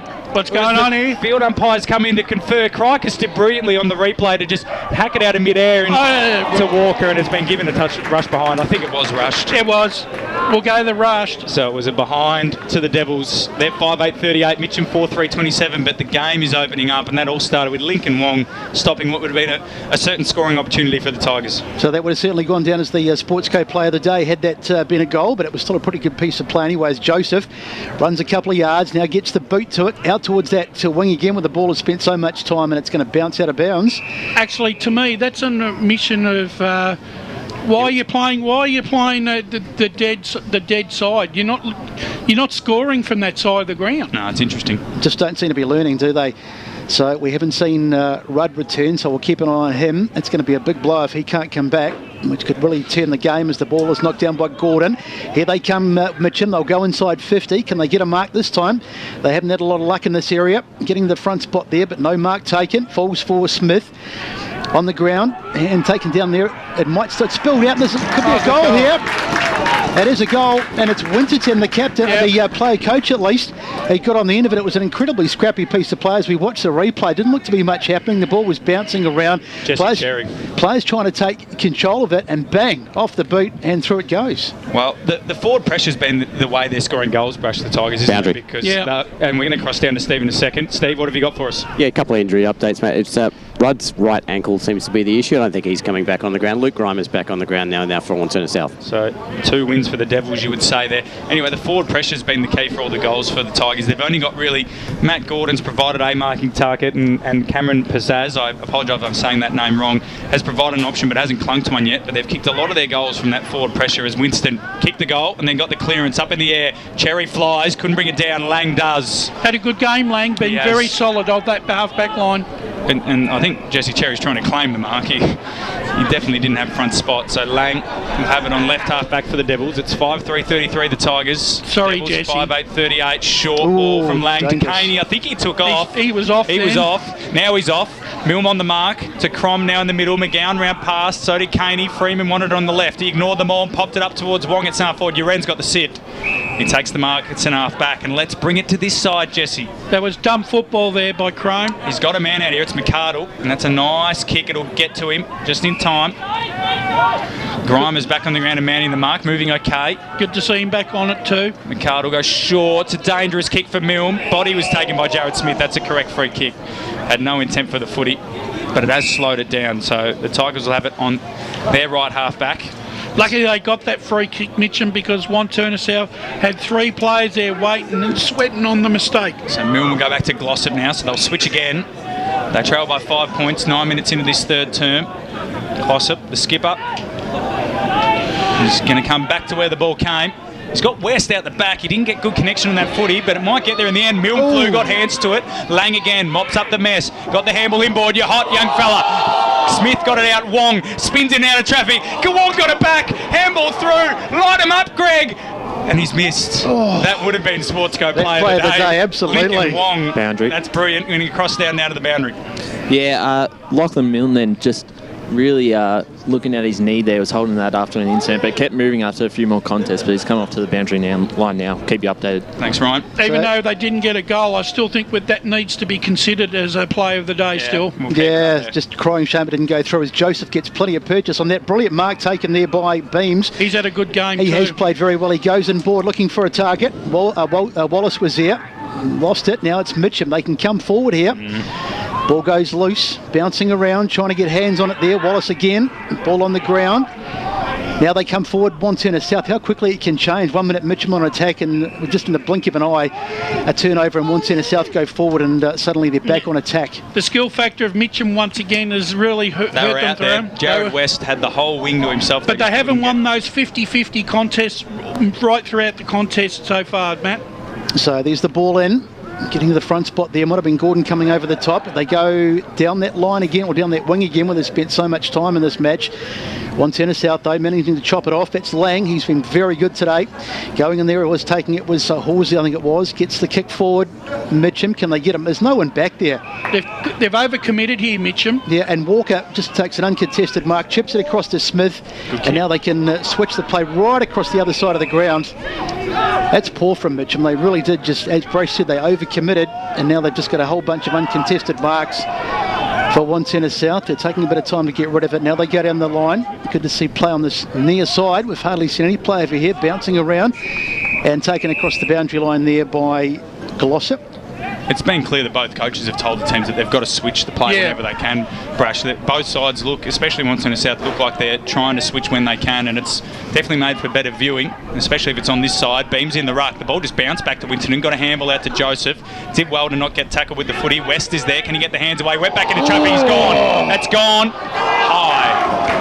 And it was probably there. It was one of the two, because it was West, one of those accidental sliding into. Well, what I think, West is very lucky there, because he had runners surging past. Yeah. He chose not to handball to them, and now he's going to have to be very accurate with his kick. He's going to take on the man of the mark. He got around McGowan. The candy shop's open for 2021. Long down the line, Freeman's got the sit. Won't get to him. Good tackle from Matt Gordon. Dropping it there was Nathan Deans. Might get away with it. Matt Gordon's got it now. He just sort of places it down like a rugby league try. Caney is wrapped up by Winterton. Where they've struggled, we'll have a ball up. Where they've struggled this year, Matty Gordon's really struggled at centre forward position. They haven't got much out of him this afternoon. No. Jake Frenty's a big miss. So McLean got the hit out forward. Coming through there was Lucas. Doesn't have the footy still. Wrapped up by Nathan Deans. And then Lachlan Ryan piles in. We'll have another ball up. So 5-3-33, the Tigers. They trail boundary. Wantirna South 5-9-39 as it's tossed up in the air. We'll come down when we can, Steve. Deans couldn't take it out of the ruck, and then they sit atop each other once again down to the boundary line. Yeah, Lockie Rudd icing up his knee, up his ankle. That's his day done. That's a disappointing for the Red Mist. Hopefully he's back sooner rather than later. McLean, I don't know what happened there. He just jumped at an imaginary ball. Ball got swung into the middle for a handball, and it's going to be a free kick for over the shoulder going the way of Blake Walker of the He was lucky to get that, because Walker sold him nearly into an impossible disposal. So Walker's kicking, a mark taken there, almost taken by Walsh, but he's won a free kick by the looks anyway. Now he runs away from the contest, sends it long down the middle. Can they get a mark? No, that's a push in the back. Massive push in the head. I think it was McGowan who was climbing up to take the mark, but he was all over the defender, and that was just a little bit obvious. A little bit of inexperience there. So free kick to Mitcham, and they will be able to bring it out. They need runners there. That kick's good, but he needs a runner. There we go. Carroll. So Carroll on the far side as the crowd goes absolutely mad. He must have his own fan club here as they go inside 50, but that's not a good kick, and I think it's Dean spinning out of the tackle. He's been good this afternoon, but the tackle on it won't be holding the ball. That'll be a ball up over there. Probably the other thing that'll improve over the weeks are the decision making by the players as well. Some of it have been left a bit wanting. So Deans takes it out of the ruck. Here's the little number 9 again, Walsh. He's come into the game quite nicely in the last couple of minutes. On the boot of Lang, goes down the line, and it's going to be taken there by Joseph. He's been good as well. It's got a bit more to do now that Rudd's had to come from the ground. Maybe next year, Matt, we can put the caravan over the far side. You reckon? They'll play this side if they do. Yeah, they will. So ball goes to centre forward for the Tigers. Lockie Ryan's there. Handball came out. Blake Walker got it out. Got hit after he handballed. Del Papa gave it over the top. And they just work it along the line. I'm telling you now, Brash, it doesn't matter what side we're on. All the plays are always on the other side. It's Murphy's Law. Yeah, always happens when we go down to Baronia, doesn't it? Yeah. Well, and at least Mitcham's only 80 metres across. Yeah. So thrown in. Far side, of course. Left half forward flank for the Tigers. They trail by 6 points. He took on the tackler there, the first one. That's got to be holding the ball. It is. So good tackle. The Tigers get another chance. That was Daniel Crome on the bottom of it. Lockie Ryan returning to the club in 2021 has the free kick. He'll surely run around a bit on his right. Now he goes short and finds a target. It's Jesse Cherry. He's about 46 metres out. He'll have to kick from 50. Wants to go quickly. just sort of pops it up to the top of the square. There's a leading man, Pizzazz. He won't get there. He won't have to. The mark's been claimed. not Winterton paid. claimed the mark, wasn't paid, and then Oakley has a high fend off, and it's going to be a free kick to Riley Nicholas. So it's all happening. I think the umpires are to level up there because Winterton's held that. That's a mark. And now it's going to be 50 metres for talk back, and it looks like now Winterton's just claimed the footy. I don't think it's his unless the free kick, the 50 metre, was given against him. I don't think it can't be his. It's Riley Nicholas's. Yeah, Neil, you're a wise old cat, Neil, but that was never your free kick. He did take the mark, but it wasn't paid. And a high fend off from Damon Oakley means Nicholas can walk in and stab it through. And scores are level, gentlemen. We've gone 16 minutes in this third quarter, and the Tigers are mounting a comeback. Steve White and Ryan Long on the boundary. Yeah, just a quick update on Milne. He's back on the field now, running fine, so he should be right to go. Great work, Ryan. Brash. That wasn't actually bad play there by Mitcham. They kept the ball low, even though it went into the pocket. The intention there was to make sure the wind had no influence on that movement. It worked in the end because they ended up getting a goal out of it through some ill discipline They from must have finally listened to us, Brash, because we've been calling them for them to do that about 2.5 quarters. So the umpire sends it up in the middle. Deans, the big man, goes up with Gordon, I think it was. Now there's a little Wong.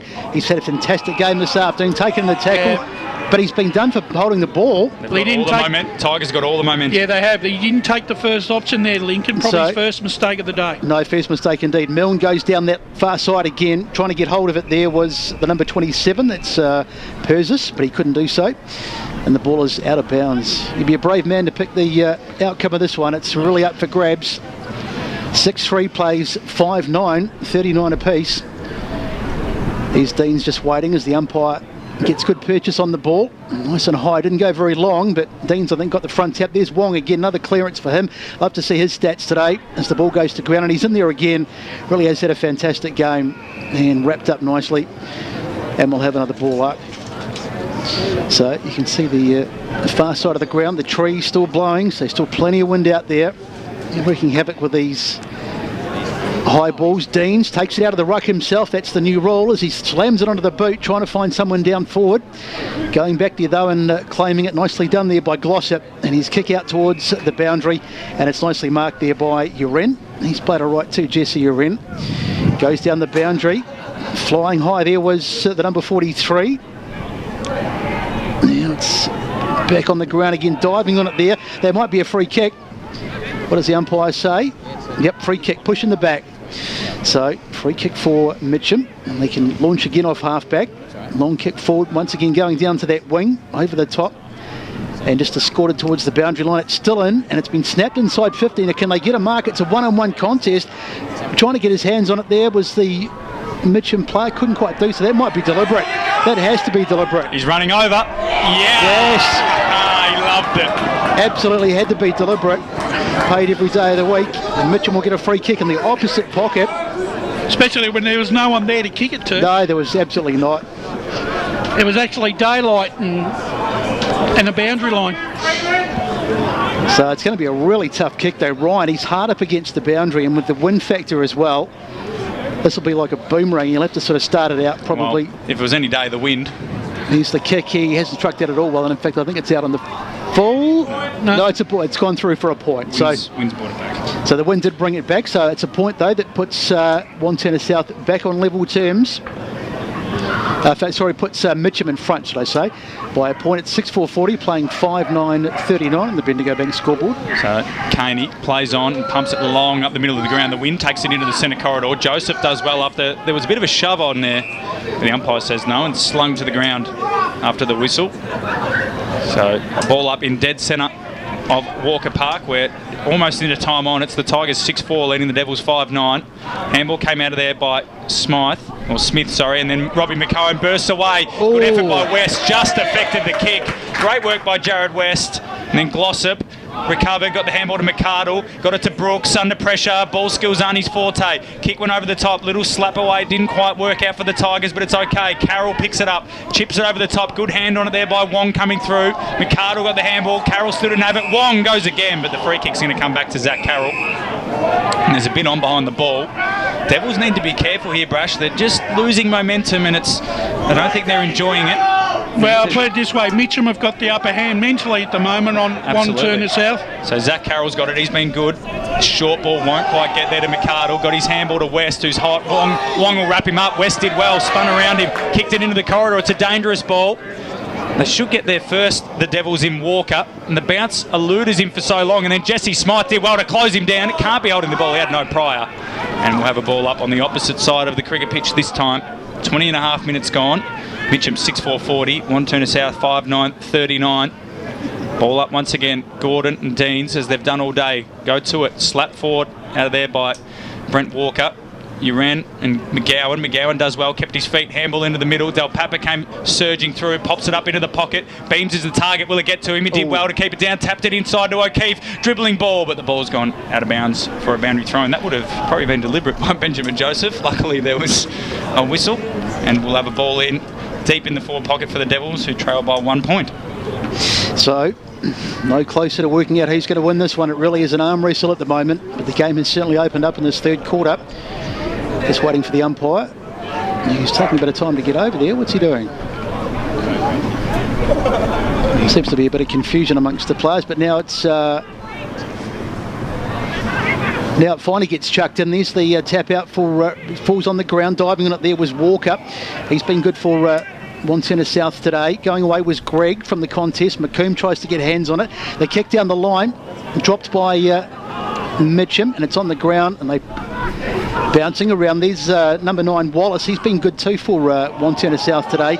Crowd screaming for a free kick as Joseph puts it onto the boot and slams it down to that far side, and once again the ball will go out of bounds courtesy of the wind over there, and we'll have another boundary throw in. So Mitcham 6-4-40, leading Wantirna South 5-9-39 on the Bendigo Bank scoreboard, and we've been through 22 minutes. Joseph's been a bit of a general down there, and that off that half back line has repelled quite a few Wantirna South inside 50 forward thrusts. Yeah, he's needed to, Brash, particularly with Rudd going off. As the ball is back in the tight stuff, and the umpire says we'll ball it up. Yeah, so it looks like Brooks is taking the deepest forward at the moment. Glossop's playing less of a roaming role and having to actually lock onto someone. And so the tap down, it was Carroll who went after it, but it's once again a stalemate over there. We did have a little bit of time with the ball over this side of the ground, but I'd estimate maybe 95% of the game's been played on that far side of the field as Gordon gets a tap down into the contest. Taking it away was Barton Smith. Here's Wong. Wong gets his boot to it. He goes inside 50, trying to find a target. There's a fair bit of wrestling there. Is that number 6 is Barton Smith. In fact, it's Grimer. Now here's a chance for Wantirna South, and the shot from O'Keefe is off target. He had a lot to do. It was a banana kick from a pretty acute angle, and he couldn't quite get the job done, but it's like the score's up again. It's 6-4-40, playing 5-10-40 on the Bendigo Bank scoreboard. So Joseph's got it now. I'd suggest he come our way, but he's not going to. Of course not. Goes out towards Gordon. And then out the back is the other Gordon. He got the handball through to Will Gordon, so the two big fellas combined. McArdle just got a little right foot grubber. Matt Gordon will claim the mark, and he'll be paid it long enough. Now they've got to switch on if he wants. Will he back himself? No, gave it off. And then Joseph just whacked it on the boot, a low ball. Marrow got beaten in the air, it went over his head. Winterton's there, struggling on hands and knees. And he'll go back again. Smythe did well, kept it up. Marrow handballs out towards Ryan. It slapped over the head by Mendes, and then Freeman gave it off. Bit of candy by Del Papa. Got the handball through to Walker. Walker loops it over the top. He'll try and get his own footy back. Will Gordon should get it. He does. Handballs off to West. Stepped inside. Got his handball over the top. And then it will go out of bounds off McArdle. And we'll have a ball in just forward to centre wing Mitcham's way. 24 minutes gone in this third quarter, and scores are level. So I think Mitcham's tackling pressure is really come to the fore in the last 10 minutes here in this quarter. Well, Will Gordon got to the front spot, beat Beams, and then West. He's been good in this third term. Handball over the top. Cherry's handball back, and they slam it on the boot through Barton Smith, who's got front spot. Oh, is that a mark? Is that a free kick? It is a free kick. I think it's Lucas Marrow down there. It is. And he's going to line up for his second. He'll be directly in front, 20 metres out. But on a day like today, Brash, that's no sure thing. No, it isn't. But good commitment there by Marrow. He put his body right on the line there. And that was good work there by the Tigers to think their way through with handballs. And then Barton Smith, he probably didn't like his kick off the boot, but He, Sometimes those ugly kicks Exactly. work in your favour. Well, let's On a hope day he's like got a clear head too, because he hit the ground pretty hard, He so did. he looks a little bit dazed. We but got the free hopefully- kick for high as well, didn't he? He So did. Lucas Marrow directly in front for his second. He loves a goal. He's 25 metres out, directly in front, puts it out to the right goal post goal. and brings it back. Tigers kick their 7th. They're 7-4-46. Wantirna South 5-10-40. 25 minutes gone on the Bendigo Bank scoreboard. This has been a really good quarter here for Mitcham. They've just turned the wick up here a little bit. Their tackling pressure around the ground has forced many Wantirna South mistakes, and I think that just the experience here of Mitcham just starting to slowly get on top. If they can hit that disposal rate a lot more accurately, I think Wanty South are in a bit of trouble. And just think about, we mentioned that there was 4 or 5 premiership players playing in the reserves today. So, yeah, going to be good signs for the Tigers, but there's still a quarter and a bit to go, Bresto. Scary times for the rest of the competition as the ball comes down. Dean's got the tap, but into the tight stuff, and the umpire will ball it up. So 25 minutes played in this third term. Still only a kick in it. Something's going to give soon, you think, as the ball is on the ground. Trying to pick hands up there was Winterton. He got it out too, and here's an opportunity now. Knocked forward by West. West gets a kick in, but it may have a bit too much on it, and it's going to beat everyone over the boundary line. Smith was in the vicinity, but he wasn't going to get there. Mitcham are getting more value for their forward inside 50 forays than what Wantirna South are getting at the opposite end at the moment. Just a They couple are. of around the ground scores quickly. South Belgrave by 6 points over Mulgrave at 3/4 time. The Basin by 13 over Heathmont, and Baronia by 5 goals over Knox. Interesting results. Here's the ball coming in. The head out was won by Wantirna South, but it's going to be tied up well and truly. And we'll have another ball up. It was Ryan who came in with a good tackle over the top, and it's getting a bit willing in there too. There's a little bit of jumper pulling and a bit of pushing. And I think the wind's finally starting to die down. Yeah, there's Yep. a lot of heavy tackling going on here. So the tap out, getting onto the boot there was Smith. Smith, he got the kick towards the forward pocket, the centre, full forward position, but it's knocked out of bounds. So Interesting decision to go short there. I thought I would. Yeah. I would have Just thought that Blaze- was just perfect for a long bomb to the goal. yeah, square. absolutely. Yeah, I'm not sure what he was doing there. Here's the ball back in the field of play. McComb was there, but he couldn't get hands on it. It's Deans who puts it on the boot, and it's fallen too for Wantirna South. Heavy tackle on McGowan. The crowd screaming for holding the ball, but it's not been paid. In fact, it has been paid. They got the kick inside, but the whistle had already gone, and we'll have the free kick to Urin. Tell you what, it was one of the better kicks too, because it was right in that hot spot there, and Mitcham had a couple of players ready to pounce on that. So Jesse Urin, can he hit a target? It hasn't been their strength today, Mitcham. He sends no it one's long. It's been- as the ball comes clear, falling over there was, in fact, that might be ball. Let's have a look and see. Yes, it is. Yeah, a bit of a crowd favourite free kick, that one. Yep. So Wallace with the ball. Been all right today, I think. Had moments. He's had some good Yeah. times. Goes That's one of them. down the middle of the ground. Crome was there, but it went straight over the top of his head. Going there trying to pick it up was McGowan. Now it's in the hands of Mendez. Now they go forward, Wantirna South, towards that far side of the ground. It's been battered across there, and it should go out of bounds, you would think, on that far side, and it has, for a boundary throw-in. So 28 minutes, we can't have too much longer to go in this quarter, and it's still Mitcham by a kick. Absolutely. Apart for about the opening 5 minutes of this quarter where Wantirna South looked like they were in control, Mitcham have controlled the rest of the quarter. Absolutely, and it's been the story of Wantirna South to be ruining that early first quarter where they had all the running and didn't do much with it. It goes forwards for the Tigers once again. Well done by McLean, got rid of Freeman but dropped the mark, and then Caney, being one of the Devil's best, Out picks the it full. up and just mungs it down the line, and it has gone out of bounds on the full. So the free kick should be going here to Lockie Ryan by the looks of it. Apologies if it isn't Lockie. I don't. So it goes short. It's a horrible kick to Carroll, but he makes it work and then steps in and out and just goes the snap around the body back towards McLean. And well done, though, coming across the front of the pack was Callum Mendez. He looks inboard. He's got Lang, but it's a dangerous kick, and he's going to go up the line again. Brash, you can sense it. Freeman Yep. tells him to. He pokes it, looking for McComb. But not a good Winterton kick. intercepted it, but mistimed his junk. And then Wong, he took the man on the boundary line, but ran out of room. That was another he was player of the away day contender, too. wasn't Yeah. it? He was eyeing it off. He's going to wrap up all the packages, I reckon, Lincoln Wong. He's going to get a full house. So thrown in once again where we started this previous passage. It's a nice throw in. Gordon got his way to the front spot, ended up on the bounce. He'll put his head over the foot. He's got 3 Devils to contend with. McComb just tries to bustle his way out of that pack. He's going nowhere, and we'll have another ball up. Edging into the 30-minute mark here. Tigers 7-4, Wantirna South 5-10. And it's just pinballing again. All the players just waiting for that three-quarter time siren as Winston gets it on the left boot, just snaps it around the body. And then looks like it was Nathan Deans there, just misread the flight of the ball, and it'll go over the line for another boundary throw-in. I think Neil Winnerman will be really happy with the tackling pressure and not allowing Wantirna South any sort of free ball movement from their back line into their forward 50. Oh, absolutely. So it's thrown in again. Gordon and Deans. Deans won the hit out, and a great smother there from Jesse Smythe coming through, and then looks like Lucas putting his head over the footy, trying to will it forward for the Tigers, and we'll have another ball up, centre half forward. If they can pinch one here, Mitcham, it'll be unbelievable momentum heading into that last quarter. But we're into the 31st minute of this third term. They lead by a goal, which is a surprise to many.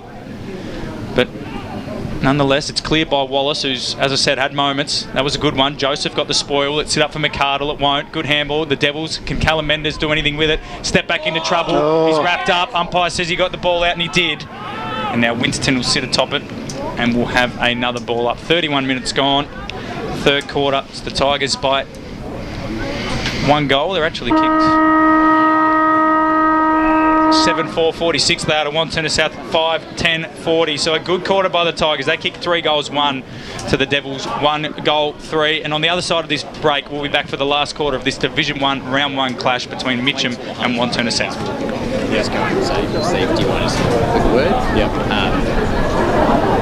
I'll cue you in. Yep. I'll just get a boundary. Cross, use the boundary. Steve, not pretty about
that third quarter, the Tigers just wanting it more than the Devils. They did, and I thought the fact is, it's probably no surprise that Mitcham are in front, Matty, because they worked extremely hard in that third quarter to get their 6-point lead. I just thought that they ran harder, they tackled harder, and they denied Wantirna South the much-needed run from off their half-back line, and the ball was constantly being repelled from inside their forward 50. One of the things that I noticed too was, on some occasions, because Mitcham's pressure was so good, the Wantirna South forward line just fell out of.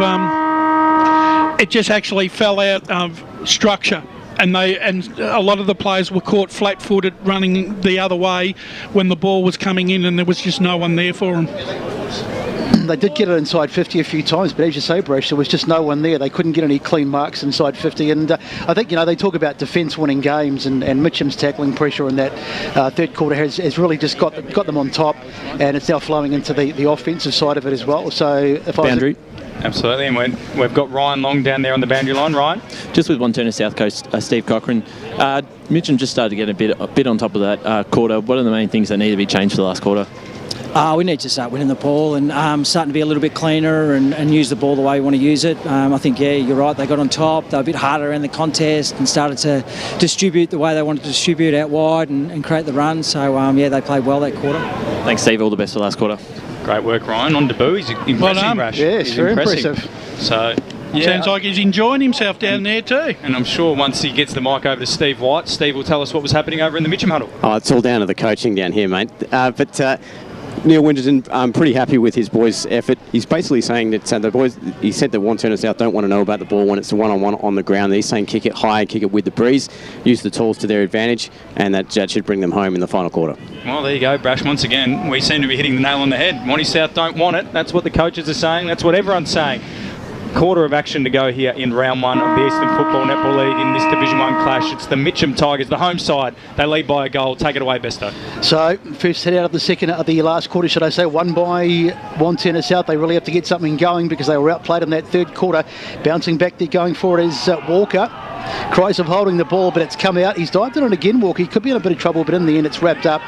And I doubt very much if it's going to come out of there. And the umpire says Walker had 2 yards for a quick handball disposal there, took his mind off it, and then was run down by a Mitcham player for a tackle. Yeah, bit slow. They're going to have to be a bit more proactive rather than reactive if they're going to get back in this game. As the kick goes down the line, I thought the mark was taken, but 2 players with their hands on it. So the umpire says we'll ball it up. I think Wong looks like he's starting forward. He has to.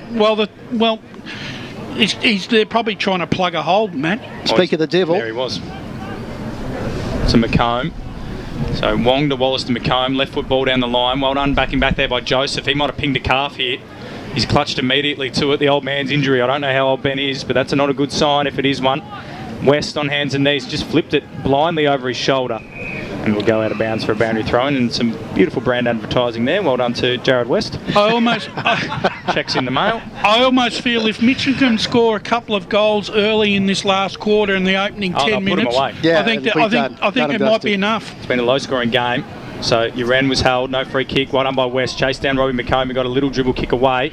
And then they just keep forcing it forward. They hit the Devils. Nice little fend. Left foot ball to the top of the square, but well done to Dylan Brooks. Read it best, and he's got an opportunity to give it to Nicholas Wide, and he will. It's a dangerous looking kick. He doesn't look very certain on it, but well done by Nicholas. He got to front spot, got rid of the ruckman. They're still out this side. He goes short. Finds to tug it in Horsey. Horse they call. Johnny Longmire down the line. Smythe. Was he impeded? No free kick. And the ball will dribble over the line for a boundary throw-in. Down to the boundary line. Jesse Urin from Mitcham just struggling to get up from that last contest on the other side of the bench, other side of the field. We'll keep you updated on the situation. Good eye, Ryan. We'll toss it in right in front of us. Brody Eccles, the boundary umpire. Storied boundary umpire in the east. Throws it in. Will Gordon. Nice tap for Winston. Came through. And then left it behind for West. Little left foot ball. Wallace has got to go. Bounce beat him. And the Devils, they're wrapped up once again. Good tackle by Hayden McLean. And the Tigers have got an opportunity 30 metres out from their goal. 2.5 minutes in this last quarter at a stoppage. This is a really important stoppage here for Mitcham. Well, for both sides, Brash. Yeah. And it's tapped out. Winston couldn't get the quick ball that came past at him. Lang, who's been very good for the Devils, was first to the footy. And he's wrapped up immediately by Horsey. And it's 10 metres closer to the Wantirna South goal. Still 40 metres out from the Mitcham one as we go again. Wong is unmarked at this contest. The slap went out though to Smythe. Went onto his left side. Del Papa got the tackle. He got his handball away. Winston dived on it. Might have been high. And it's going to be another ball up. So they're just edging it close to the boundary line. Cramp out there. Jesse Smythe is struggling with cramp. He won't be the only one, I reckon, before the game's out. The umpire's just going to ball it up. Jesse's in a dangerous spot here, but nonetheless, Will Gordon got rid of his man. Got the handball off. West snapped it around the body. Ball goes across the face. Can Marrow get there? He got hands to it. Deans, Nathan, slapped it towards the boundary line. It'll stay in. Well done by Zach Carroll. Little ball is touched off the boot, and we'll have a boundary thrown right in front of the Mitcham faithful. 7-4-46 the Tigers. Wantirna South 5-10-40. 3.5 gone. Last quarter. Poor old Beams, he went flying forward there like he'd been shot out of a cannon. He got a really hard body check, but it was obviously a fair one. So umpire to throw it in on the far side. As it falls a bit short of that, it's been socket out of there. You don't see that very often. Over towards the boundary line and over in front of the Mitcham faithful on that far side of the ground. So still a goal in it. One wonders about Mitcham's ability to finish this game. They've got a few players injured, and they've lost a couple in the game already. And a couple as the kick goes towards goal, and it's hit the post, has it? West it was. Had a snap, and it's gone through for a point. So we're within a kick now. In fact, they're just outside a kick, shall I say. Handy point is what you're trying to say, Besto. That's what I'm saying, yep. He's been very busy in this second half, West. Yeah, and he's been quite good in tight, hasn't he? So 7-5-47 plays 5-10-40. Means that Wantirna South have to score twice. Not looking likely at the moment as the ball goes down the wing. Taking possession there was Beams at least. Spinning in the tackle there was Chrome. Gets a handball away. And they go down the line trying to get a mark inside 50. Not going to happen, I don't think. They do get it inside 50. Chasing through there was... Gone! And that might be holding the ball. It was Deans who went probably not really aware of who was behind him. Now they're going to be heard on the turnover here at Wantirna South. I think that's Lockie Ryan. He goes long to Marrow, the smallest of key forwards, and Brooke Caney swept back in defence. He's been good. The game's opening up. Short ball. Ooh, that could be 50. That was dangerous. And they go out wide. Lang, been good. He's got a runner. It's Nathan Deans. He kept going for him. He ignores him. They're going to have to go long down the line, but they're playing our side, Brash. Ray! It's a welcome return to the commentary side. Long ball up the line. Dean's got the front spot, brought it to ground. Well done, good handball over the top. Nice gather. Smith gave it off. O'Keefe, been quiet, used his pace and then put it to the top of the square. He's got a man out the back, Wallace. Carroll got back in time. Wallace got outbodied. And then Joseph, he's recovered from that calf and he'll just take it over the line, will he? No, he's going to try and burst away. And he did. And then a sweeping handball to Neil Winston. Takes an early bounce. He goes up the wing, little chipping ball towards Gordon. Good hands in front of Freeman.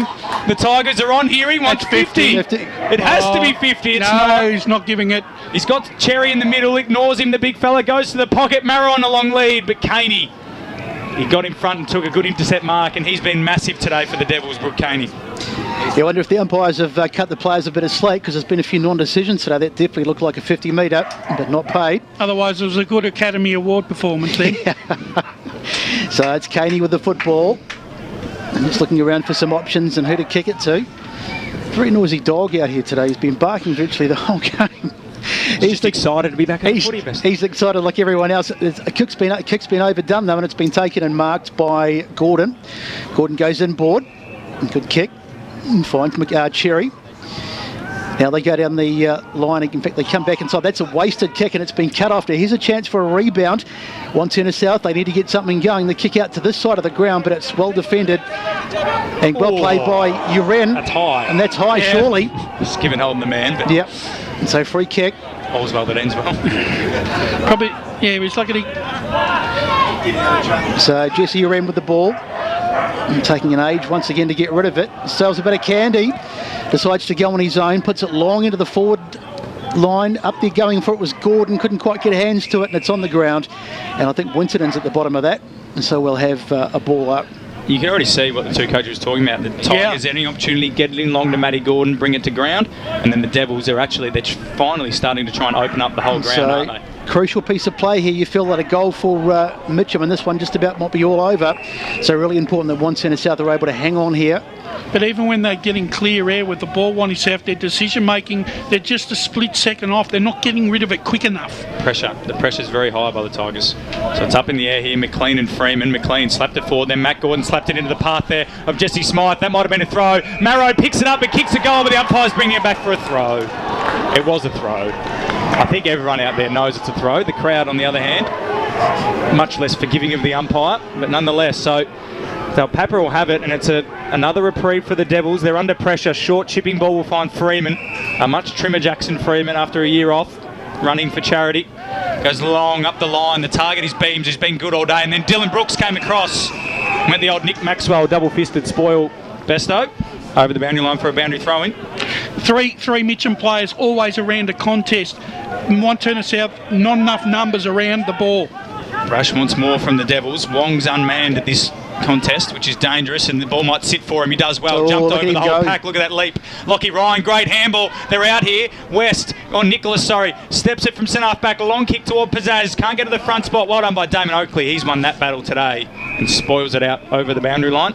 8.5 minutes gone here in this last quarter. Mitcham 7-5-47. Wantirna South 5-10-40. So it really is getting to the point of no return. We've almost halfway through the last quarter. Absolutely vital that Wantirna South get the next goal. Here's the ball knocked forward. That might have been holding the man. The umpire says play on, and it's back into a contest again, and we'll have a throw-in.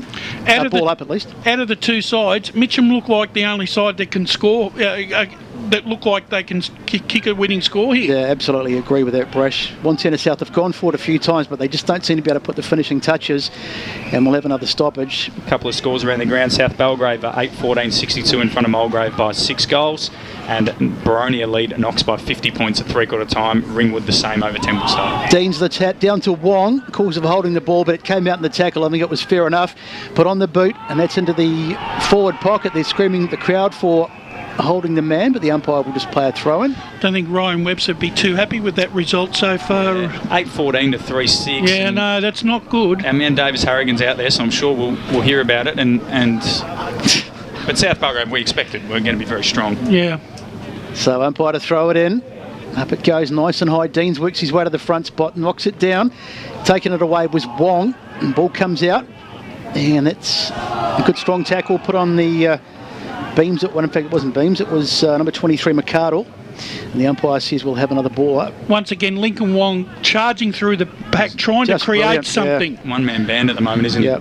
If the rest of the guys would go with him, it's a sort of a come with me, boys, but unfortunately no one else is. Umpire throws it up again. Dean's got beaten that time to the ball. He's comes out nicely, picked up there by Greg. Greg gets it forward, but it's going to be cut off there by plenty of Mitcham, but it's fallen for Wantirna South again. It's O'Keefe spinning in the tackle, and once again it's on the ground, and the umpire says we'll ball it up. Mitch will be happy to do this all day, just kill the ball and force stoppages. They do have that goal and a bit lead, so they'll be quite happy to be in this position. Now the ball comes out. Now here's a chance for Wantirna South. They can get some open air here. They might be able to, but they run back into the contest.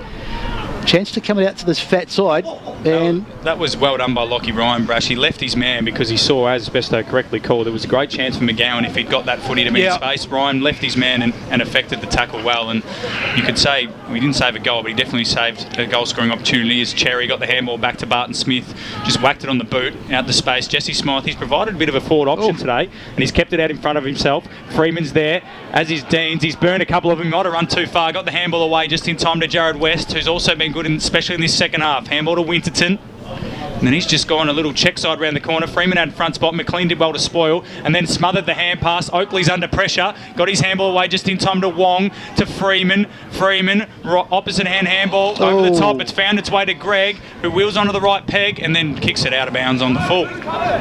So it was constant pressure there from the Tigers, and the Devils did well to keep it moving, but eventually it just keeps breaking down for them, doesn't it? Yeah. It's the Tigers. They just want it more, Brash. Oh, they do. Talk about the Devils in the deep blue sea. Exactly. So Uren, the switch is on. He's got a couple in the middle, ignores them both.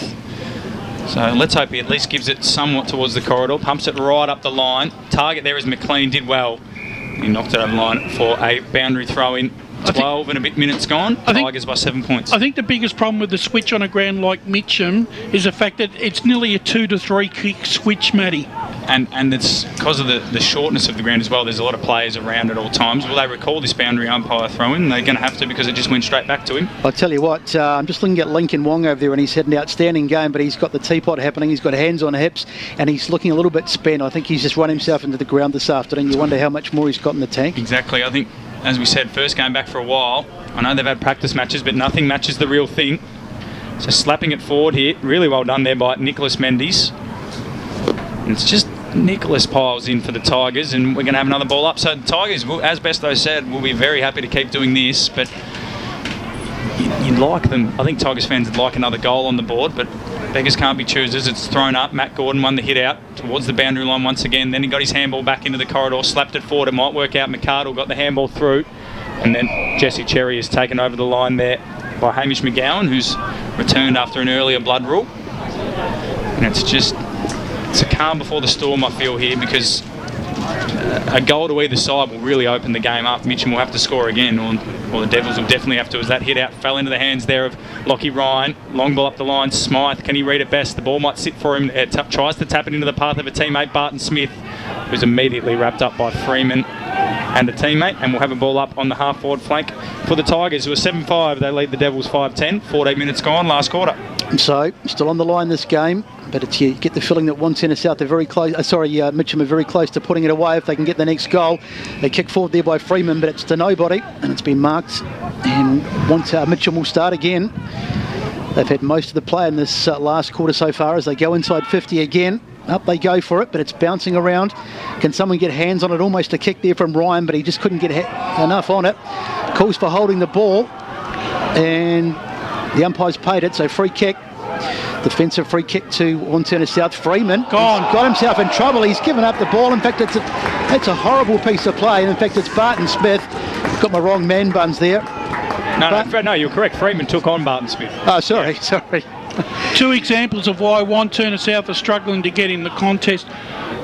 You're not going to win a game of football trying to attack with 18 men in your defensive 50, and then unfortunately for Jackson, he had a bit of a brain fade there. I think two different wavelengths. He wants to move it quick, but no one's moving for him. Yeah. This could mentally put Wantirna South out of the contest here. So here's the kick on its way. This will finish it, I think, if it goes through, and it's there. And I'll tell you what, just quietly between you and me and the doorpost, the Neverland Store player, it's the Sportsco Play of the Day. I reckon you're right onto it there, Besto. Great work from Alex Barton Smith in his Mitcham debut as well, crossing over from Furniture Gully after a couple of best and fairest for the Eagles. And now he's might have just won the game for the Tigers there. 8-5-53, Wantirna South 5-10-40, 15 and a half minutes gone on the Bendigo Bank scoreboard, and down to the boundary line with Steve White and Ryan Long. Yeah, just looking at the Devils players at the moment, not much run, nothing up forward, as you've mentioned. It'd be hard to see him coming back from his. Yep, they're running out of gas. Barton Smith also, I think that's the Jesse Uren influence too, because they played together as juniors up at Furniture Gully as well. And Nicholas Hallow, who's from the Premiership side but played reserves today. As the ball's pinballing around on the cricket pitch, a dangerous spot for any footballer in both summer and winter. And we'll have another ball up, a repeat ball up. So you'd almost feel like Wantirna South are going to throw the bath out with the... well, they've kicked 5 goals for the game, and now they need 2. So getting it out of there was Cherry, been good. McComb. And then just tried to swing it on the left boot. They can't get a clean possession out, even out of a centre clearance, mate. So it's going to be another ball up in the centre circles. 14 points, 15 minutes, 16 minutes gone. They need 3 goals, as you said, and they've only kicked 5 hard to see it happening, isn't it? So Carroll's under it. It'll work out for him. Handball off to Uran. Tried to sell the candy, decided against it, dribbled it out in front of his teammate Jesse Smythe, who got there first, and then just took it over the line. The safety of the boundary line, and the Tigers look set for a 2-goal win after a clean sweep of tipsters. I think everyone went with the Devils. Oh, yeah. And to be fair, I think the EFNL community, after the ins they've had, will be a bit surprised by this as the hands go forward. It's not over yet, of course. Up the wing, Brooks did well, got a spoil, but it's going to sit here. Can the Devils make something of this? Handball over the top, they've got the numbers, running in, open goal, Crikes nails it, got his second. Been quiet for a bit, but he's bobbed up when they need him. Devils get a reply. 6:10:46. Mitcham 8:5:53. 17.5 gone. Bendigo Bank scoreboard. First time they got the ball on their terms, and they got some clean area, and they managed to really. They started to run the ball. They got a really good ball movement there. Yeah, you're right. Mitcham have been able to just negate any space they've had around the contest. Yeah. And Lincoln Wong's fatigue's probably affected that as well, but that's the first time they've been able to break out the front of a stoppage. Yep. And it's hurt the Tigers finally. So it's back to 7 points. This has happened every quarter. It's been a lull, and then once someone kicks a goal, the other team bursts into life. Caney came off the back of the square and got the ball and was wrapped up in a 2-Tiger tackle. It's been important that second half for them, Luke Brooke Caney. Yeah, he's done well. Played well, yeah, he has. Now what's going on here? Repeat ball up, I believe. Another I think repeat. He's very happy with that. So it's going to be an exciting last 10 or so minutes. Gordon got the tap down. McComb, though, read him like a book, slapped it on the boot. It's all turning for the Devils here. O'Keefe, Gavers, handball, Del Papa, oh, great smother, and then got it back. Is that Milne? It is Milne. Should get a free kick. He's been paid. It wasn't the controlling umpire. So Milne's smother on the Walker kick was brilliant. He probably did play it up a little bit, but he's got the free nonetheless. That was a momentum saving. You're right, Brash. They kick another one. It's sapping for the Tigers. Long ball down the line for Gordon and Freeman. They're grappling in the air. Coming across was Brooke Caney. He's been massive for the Devils, and he's probably overtaking Wong for my Devils man of the match so far. He's been impressive playing as that loose man in defence. And as you said, one of the Vermont guys who has played a fair bit of senior footy despite not getting consistent games in recent times as it's thrown in. Deans and Gordon. Deans won the hit out, but Winton crumbed it, gave it to West. He's high. Should have tackled Mendes. He could have had holding the ball. Instead, he chose to bump. And the Tigers will get a repeat ball up, and that could be a crucial indecision. Yeah, I thought that was holding the ball myself, but... he didn't tackle him best, though. He went the bump. He went the bump. Okay. That's what we're saying. He should have tackled. So up it goes. I better get my glasses fixed. So the ball's on the ground, trying to get in there and pick it. It's a free kick. Yeah, it was there. It was definitely there. And so this might really just put the icing on the cake now. Yeah, it's going to be Marrow go back. And this will finish it. It's a 7-point margin. Wantirna South did get that goal back and gave themselves a little glimmer of hope. Gee, how important was that momentum smother there on that half-back line? That was awesome. That could be player of the day material. We've got a few in the line now, don't we? We have indeed. Here's Marrow. This almost for the game, you would think. He's got it. Mitcham faithful behind the goals, letting us know. And Lucas Marrow puts through his third of the day, so the margin is back to 13 points on the Bendigo Bank scoreboard. It's Mitcham 9-5-59 against Wantirna South 6-10-46. Boundary. Down to Steve White and Ryan Long on the boundary. Yeah, look, I think Luke Marrow's been a little bit of a smoky under the radar for today's game. Just popped up when he's needed to. But I think the momentum killer, though, was that free kick there just on centre wing. If Wanty South got in, I think that would have been a very different ball game. Yeah, exactly. And as Brash said, that smother could be player of the day, especially if the Devils get up here. Lucas Marrow, 3 goals.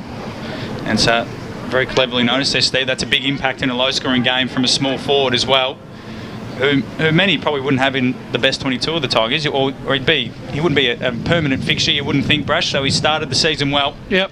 Into time on. Gordon slaps it into space. Cherry came off the square, got his handball, didn't quite work. And now the Devils have to make this work, but indecision again. Lockie Milne, your man. Handballed it over the top. Caney intercepts. Brilliantly done. Handball inboard to Wong. Quick hands to Wallace, advantage. Wallace has got it. Handball over the top. Here they go. Del Papa, short ball. Found a target. Crikis. No one's gone near him today. Must pong. He's got 2-2, and he's going to line up from 35 metres out on a pretty slight angle to get another immediate reply, and this game's opening up once again, lads. Every time we seem to call it for one side, it seems to... yeah. 5 minutes left on the unofficial clock as Crikis comes in, the kick off the boot. That's in. It's a behind. It's just gone across. 2 goals 3 to Jimmy Crikis today. Could have broken the game open, but good signs of him for the future, and Joseph will take the kick in here for the Tigers. Important point, though, the tie could be on here. 6-11-47, the Devils. And the Tigers 9-5-59, 21.5 minutes gone. Final term. Joseph slams it down the line. It's been taken though by Wantirna South, and they'll get a chance to bring it back. It's now or never, really. Here's the kick inside 50. They just bomb it in there as they have so many times. The mark has been dropped over there. It was Carroll who almost took it, but he did enough to force a stoppage. As we go boundary side. Yeah, we've been lucky all game, but the heavens have started to open up. Just a light drizzle at the moment, but will make a difference in the last 4 minutes. Suit the Tigers, wouldn't it? So ball comes to ground. And it's taken out of the situation there by Crikers. It wasn't Crikers, it was Smythe. Smythe gets it down, and you can see the rain too as we look over on that far side, just against the trees and the cars, and it is coming down fairly heavily. Unfortunately, though, we are towards the end of the match. 3 straight picks. And so hard to see Wantirna South kicking at 3 goals in the remaining time, particularly now with the elements probably going against them as well. Nice mark taken there by Carroll, and he'll be happy just to slow it down. They'll just do this now, Mitcham. They'll chip it around. They think they've probably got this game won. Yeah, 12 points of difference is going to be hard to get back, Besto, you're right, but the conditions make it hard to chip it around, as we can see. That goes straight there. Wong, big fly. And it's going to be a free kick for unrealistic attempt. That would have been played today if he brought that down. It would have been. It would have been. So, Jesse Cherry, who's been impressive as well. Great. G-Mac's got to check on that flagpole. Bruce, that's going down. The wind's picked up here. It's almost horizontal. It's going dead set in all directions. So, Tigers are trying to just chip it around. There's only about 2.5 minutes, 3 left, you would think, but these conditions are making it hard to do. 2 minutes left, according to the source we've got in the timekeeper's box. Big fly from Jake Deans, the skipper. He's got to move it on, and he does. Gives it to Daniel Crom.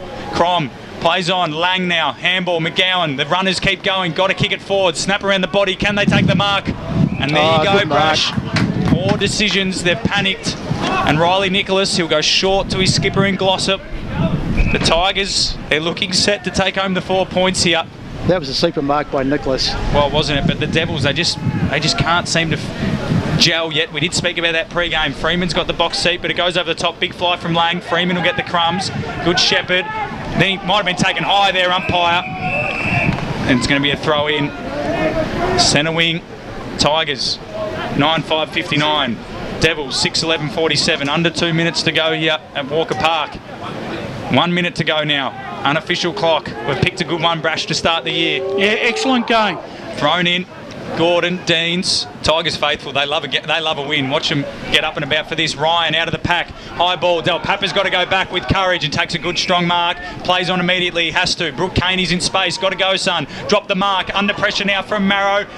And his teammate there in McArdle. Handball over the top, found a target. Crom, Wallace, under pressure. Tackled by West. Got it around the body. Big fly from Brooks. Got the fist in. The golden fist. Crumming, O'Keefe. Got his handball away. Wong's there. Might have been taken high. Umpire says play on. Uren stepped in and out of traffic. Socket off the ground madly. It might work out. Winston slides in. Hits his knees. Well done by Lucas. And the wrap-up tackle there from McComb was strong. But I think the Tigers have done enough. They have. 12 points the difference. Final minute. Wind, rain, free kick Devils. Deans.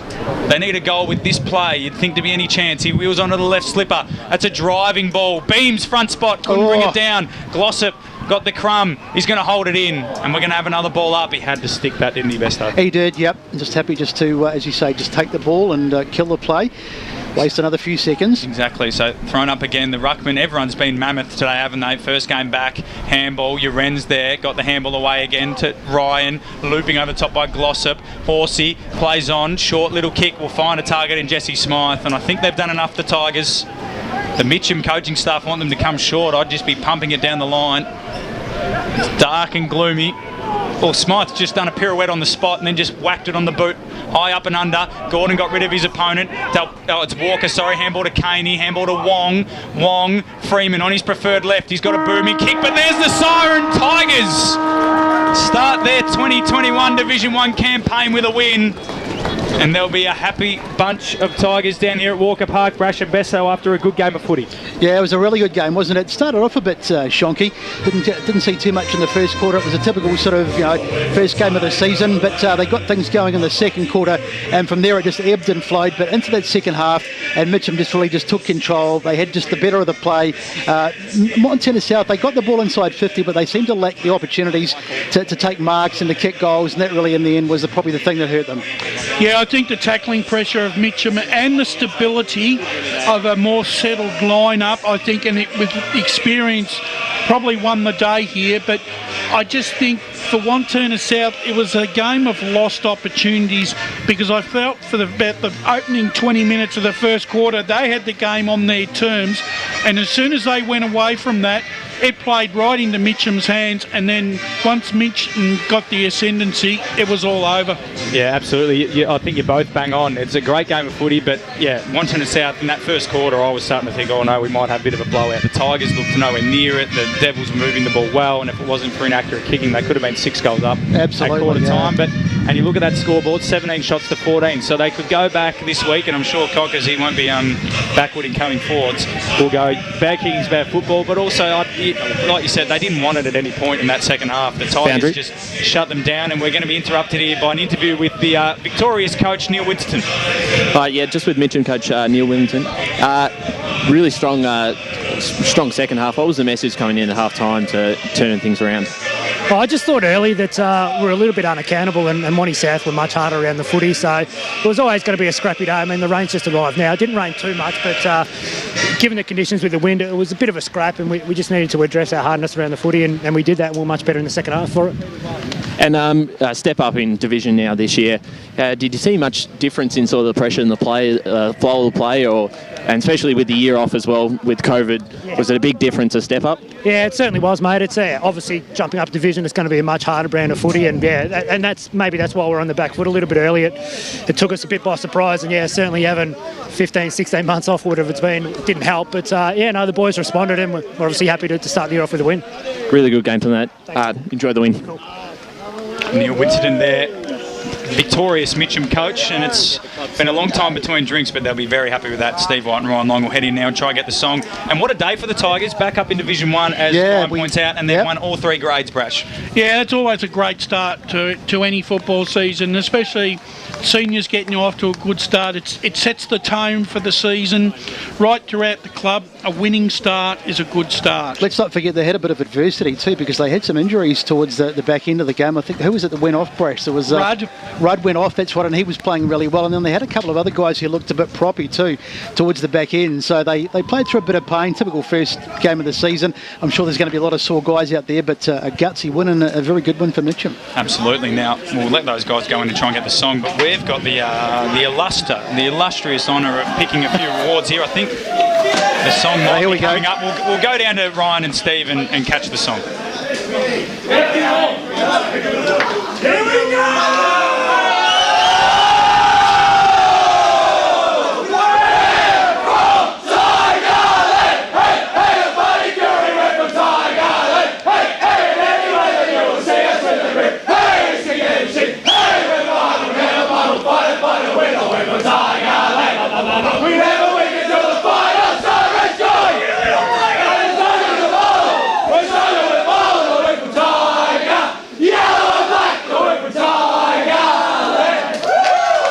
It's something we haven't been able to hear in the past, Matty. The song from their club rooms. No, exactly right. The new rooms. What an opening weekend for the Tigers. As I was saying, great work from Ryan and Steve down there. They might try and grab one more of our players, their victorious players.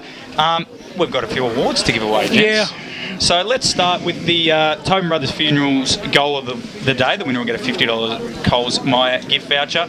Well, I'll start. Contenders, you start. I went for Matt Gordon, that goal that he kicked in the second quarter. I thought that was as good as any we saw today, unless you guys can put forth something I'm else. up there. A couple others were James Crikis at the end. There was a nice goal. Yep. And I think Neil Winston's snap was good, but I'm happy with Matt Gordon. Yeah, I am, because Gordon kicked that goal at a time when Wantirna South. Yeah, absolutely. Yep.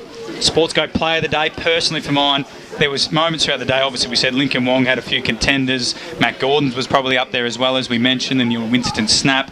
There's 2 options for mine. There's Alex Barton-Smith's tackle right in front of the goals that put them 2 goals in front late in the last quarter, or the Lachlan Milne smother that went away. You reckon the smother? I actually went for Alex Barton-Smith, so it's 1-1, I think, and it's your casting vote, Matty. I actually said Barton-Smith before, but now that Brash has pointed, I think that Lachlan Milne smother. Yeah, fair enough. Very cool. Because we correctly, all of us, and even Steve down the boundary line, said the Devils have just got it back to 2 goals. Yes. Bursting through the centre, that kick goes over the top. Who knows what happens? Yeah. All right, you've convinced me. I'll change my mind. Followed it up with the free kick, and they got the goal in the end. So there we go. It's a Mitcham. It's Player of the Day, Neverland Store, Nina and Pasadena Player of the Day, $100 gift voucher. It's a hard one to give, because for me all day it seemed like Lincoln Wong was a shoo-in. Yeah, exactly. He was dominant early on. He owned the corridor. He was brilliant in the clinches. obviously his side lost. David Lang was good for the Devils, as was Brooke Caney. Caney was good. For the Tigers, Lucas Marrow, 3 goals, a bit unheralded. Jesse Smythe, I thought, was good up forward. Down back, they had a lot of. I thought Brooke was very good after Rudd. Brooks, Dylan Brooks. Brooks, he had a fair game. Yep. Neil Winston, of course, in the clinches. Jesse Cherry, lots of players everywhere that you could put up. I think it's who are we thinking, gents? Well, put it this way, I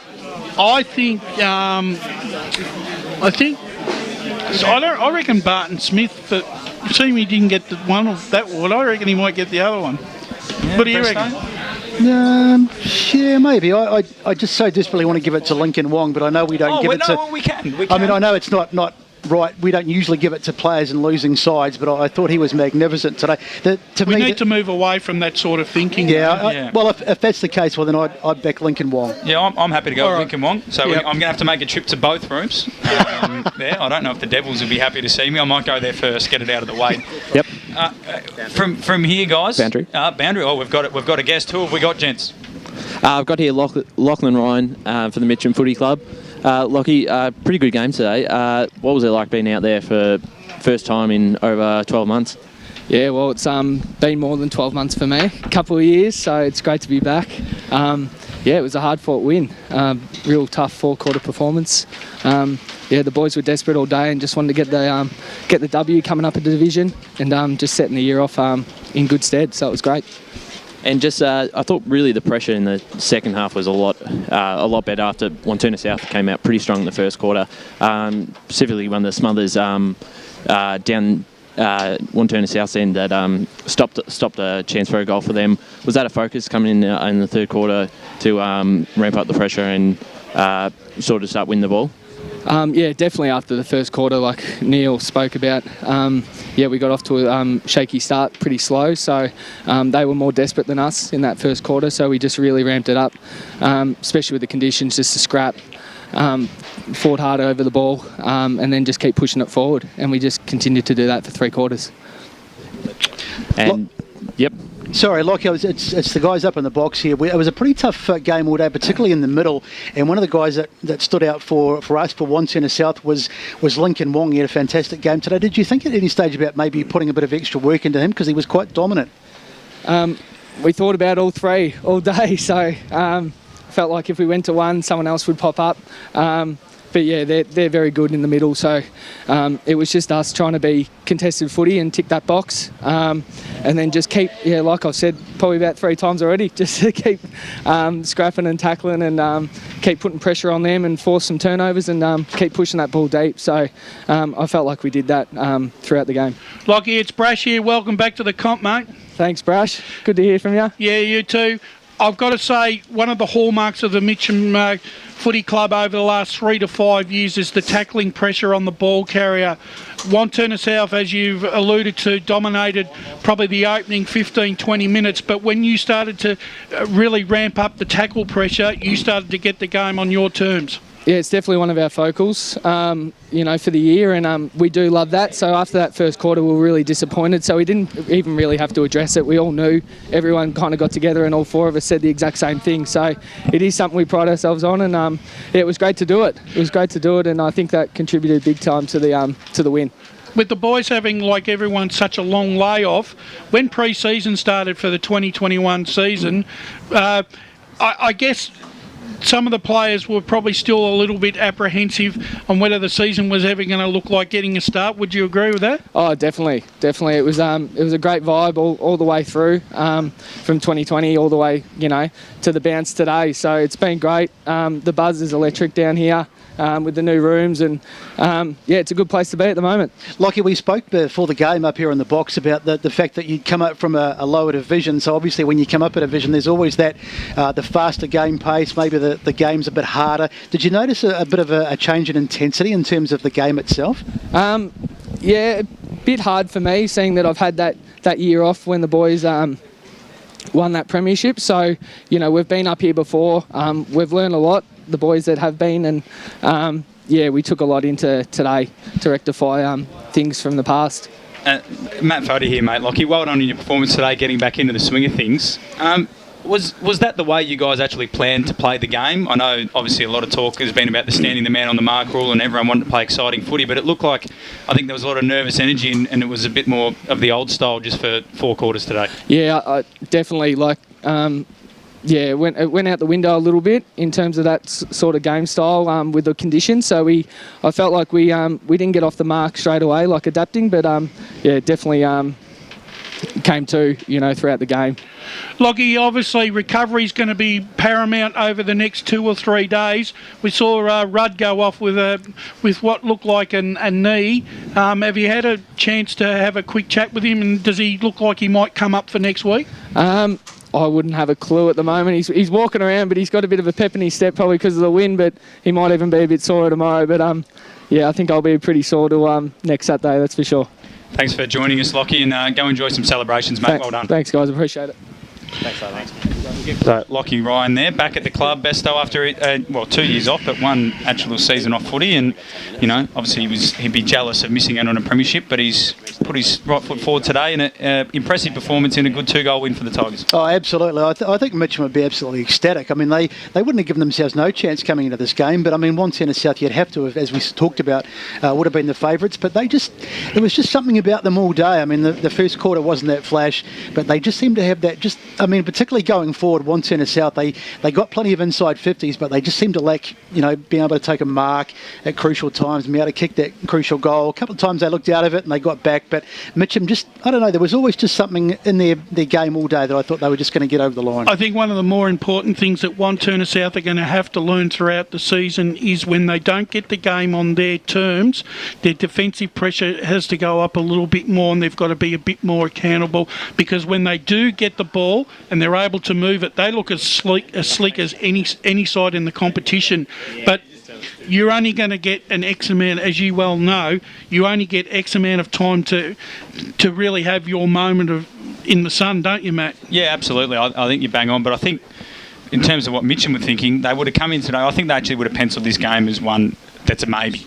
And I was surprised that what I was surprised, and power to them. They've had a 3 from 3 day, and they've managed to, not punish, but they've managed to set a standard and say, if you don't turn up to training enough, you're going to play 2. So, if we're saying that's not their best 22 on paper, they've put out that performance.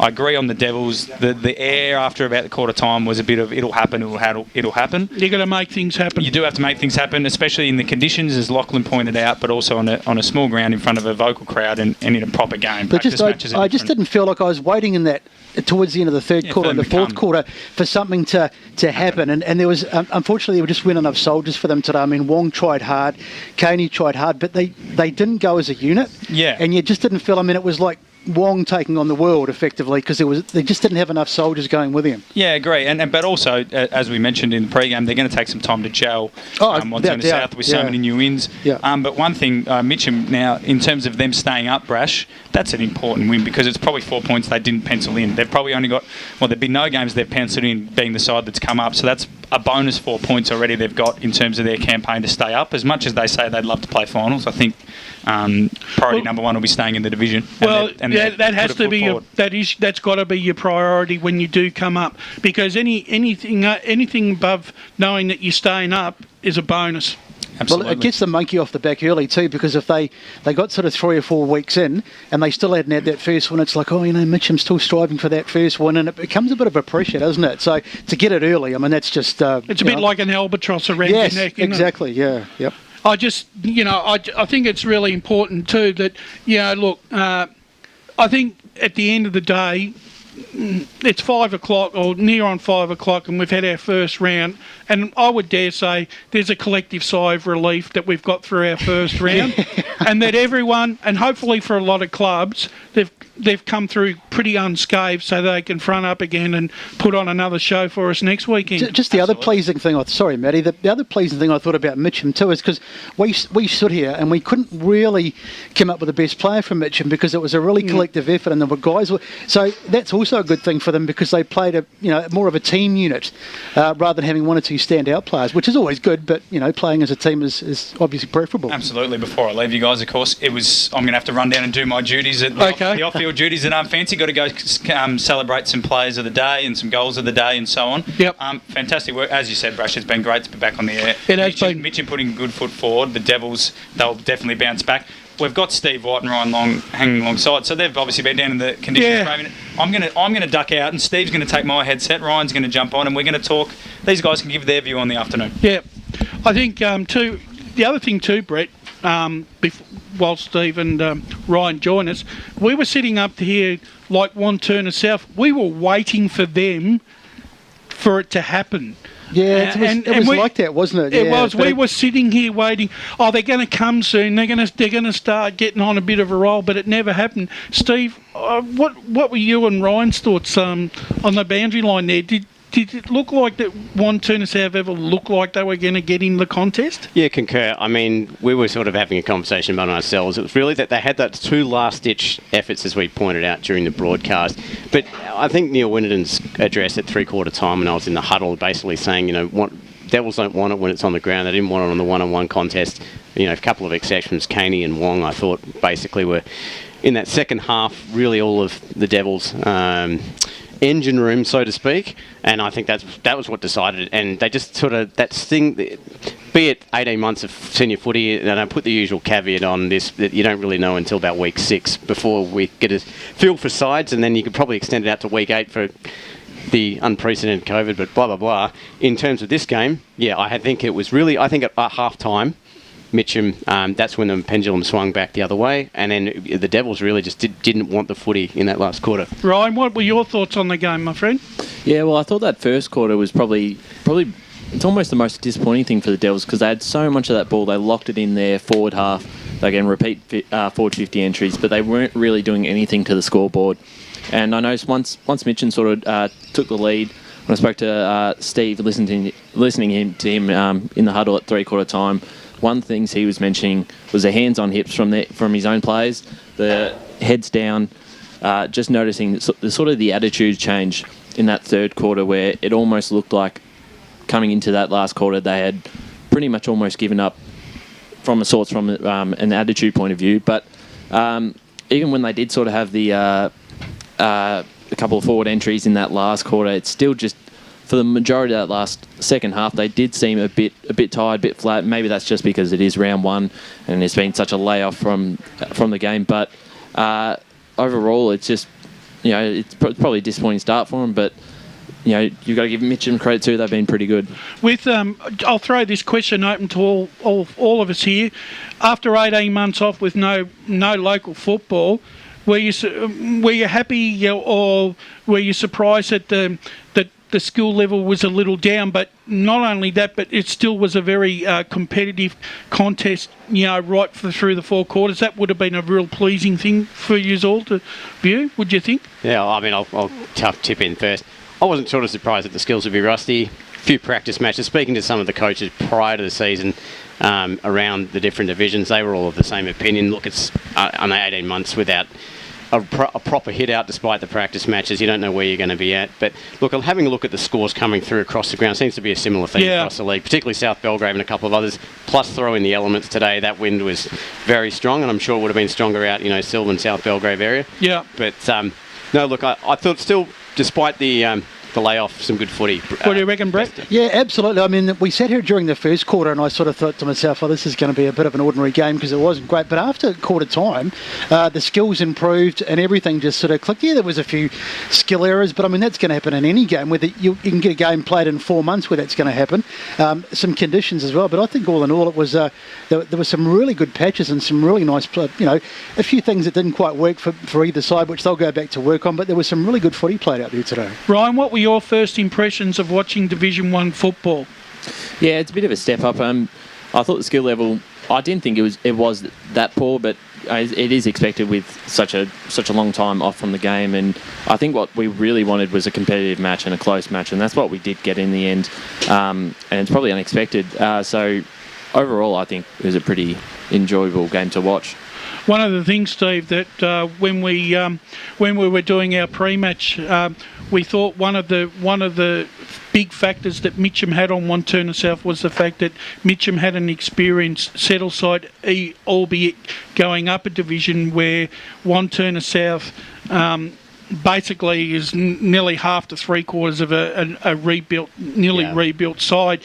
I found at times that really helped, came to play in a lot of, especially in the second half for Mitcham. Yeah, 100% agree. I mean, I think Steve Cochran was talking pre-season about had a turnover about 12, 14 new players. Still had that core together, but he wanted to build a cohesive footy side, and that takes time. I mean, they've only had 3 practice matches in the first round, so I'd say before round 4 or 5, I would expect Wantirna South to be really firing and getting to know how each other plays, and as they go further into the season. Any for you, Brett? Looking at both sides. Casting your eye on who are some of the players from both sides that impressed you this afternoon? I just love Lincoln Wong's game. I can't stop talking about him. He was brilliant. He was buzzing around like a little mosquito in the middle of the ground. I thought Caney was fantastic. Looking down the list, Crikis was good for a time. He was quite sort of good up until maybe about half time or three-quarter time, but then he went out of the game. Deans in the ruck was fantastic. These are for Wantirna South. And then for Mitcham, as I say, it was really just a really good team effort. I thought Carroll was really solid down back. Cherry played okay. Glossop, Brooks. I mean, they were more of a collective. There was no real stand. I don't think there was a standout in the Mitcham side. I think they just played really well as a unit. Ryan, I think the other thing today that I noticed as well, it was a day where the centre half forwards from both sides really hardly had any impact on the contest. Do you think it was the fact that the prevailing conditions really put them out of the contest? I think that's definitely got a part of it, because especially in that second quarter, we really noticed just the wind. It was really blowing to the far side of the oval, and then suddenly it started to change going the other way, and you weren't really getting too many marks inside 50. So a lot of the goals there were scraps from a contest, from ground ball. So it wasn't a forwards day, and I think that probably, I would say, more to the conditions, reasoning why. Yeah, I thought that once the wind actually sprung up, I think it actually took some of the taller players out of the contest, and you just weren't able to, they weren't able to utilise their key forwards in a way that they would have liked. I also think too that when it obviously is going to take 4 to 5 weeks before we get a fair idea of who's going to belong in the pecking order, so to speak. Where do you think that Wantirna South and Mitcham could feature in finals? I know it's a very early crow on game one, but did you enjoy what you saw from both sides, and did that give you enough confidence to think that if they could hold their form, they could play a part in a final series? Not sure about finals. There were parts of the Wantirna South game I really liked. Mitcham in that first quarter, even the first half, they were just bombing the ball in long. They looked a little bit one-dimensional, but they changed their game after that. Wantirna South, probably the other thing that happened too, and was largely condition based, but there was so much of the play on the far side of the field, and they kept just attacking, going down that flank, and nothing was happening. And then a couple of times they switched the ball back to this side, and it looked a bit likely. So that's just a game thing. You have to be able to change the tactics and play as the game comes up. But I don't know about finals. It's probably a bit too early to tell. I think we'll probably know and maybe give us another 2 or 3 weeks. Well, Whitey, some of the scores from other venues are starting to flow through. Have we got any sort of scores? Yeah, last updated scores. Heathmont in the Basin is a bit behind, but we've got one from South Belgrave now pulled well away, 13-17, 95 to 5-6, 36. Final score from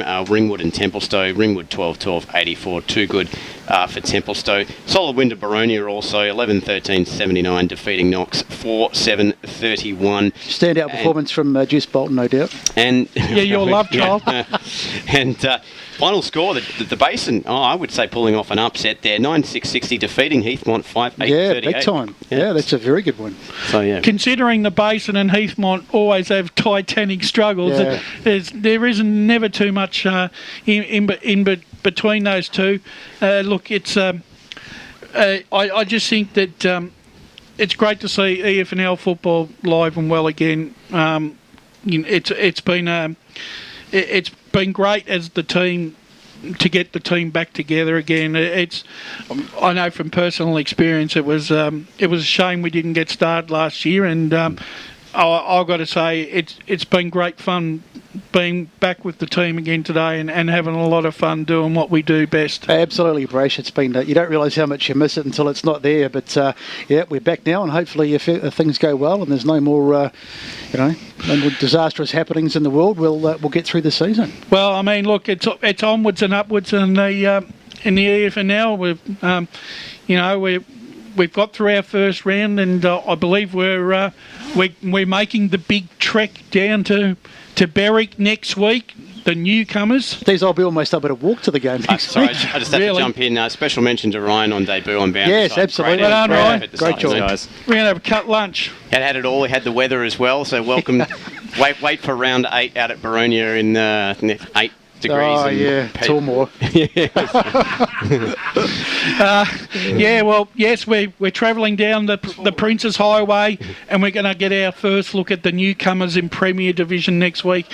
It's going to be Berwick versus Noble Park, and I, for one, am really looking forward to the first contest, the opening round of Premier Division in the EFNL 2021 season. And the most significant thing next week, Ziggy's back. Yeah, he's back. Ziggy's back. And I'm sure there'll be a lot of people down there. It's going to be a massive day down there. I mean, Berwick have been one of those big sides, right, in that competition. And we better wrap it up. And, Matt, you want to take us out, my friend? There we go. It's been a pleasure to make my debut as the leader of the group. It's been great. We know we've had our challenges, as everyone would expect. Not only getting here, but on game day, and well done to Damo Watson, who's currently calling the prelim final of the AFLW, and he still made the effort to come in and do the hour pre-game. Yeah, such is his quality, and he without a beat, hasn't missed a beat, despite working full time as a lawyer and casual on SEN. So he's a fantastic guy. And BWS, the soul, not here, of course, had to be called away for a family issue. So we wish him all the best. We'll hear from him tomorrow. Oh, we'll hear from him tomorrow. EFNL Sunday, I'm sure you've mentioned it, 10 a.m. In all your favourite places, the SEN app. But of course, the main thing is Mitcham had a great win. We've added a new member to the group. The group got back together. A great game of footy, and hopefully there's still a couple of night games to go. So if you still want to get your EFNL fix, head out to Fair Park, head out to East Build, and let's watch the scores roll in and enjoy a relaxing Saturday night, hopefully, guys. So it's been a pleasure, and we'll see you all next week. That you will. We've still got to tear down everything out there. No, I think Dyson and Freeze have come to the rescue. The only thing we didn't do was our 3-2-1. No, it's a bit shit really, because he says it's time to wrap up. Got clear, Pete. But you need like a 30-second call or because I was going off that clock. I thought maybe it was when it got to 5 o'clock. Timing was out because they just cut over time.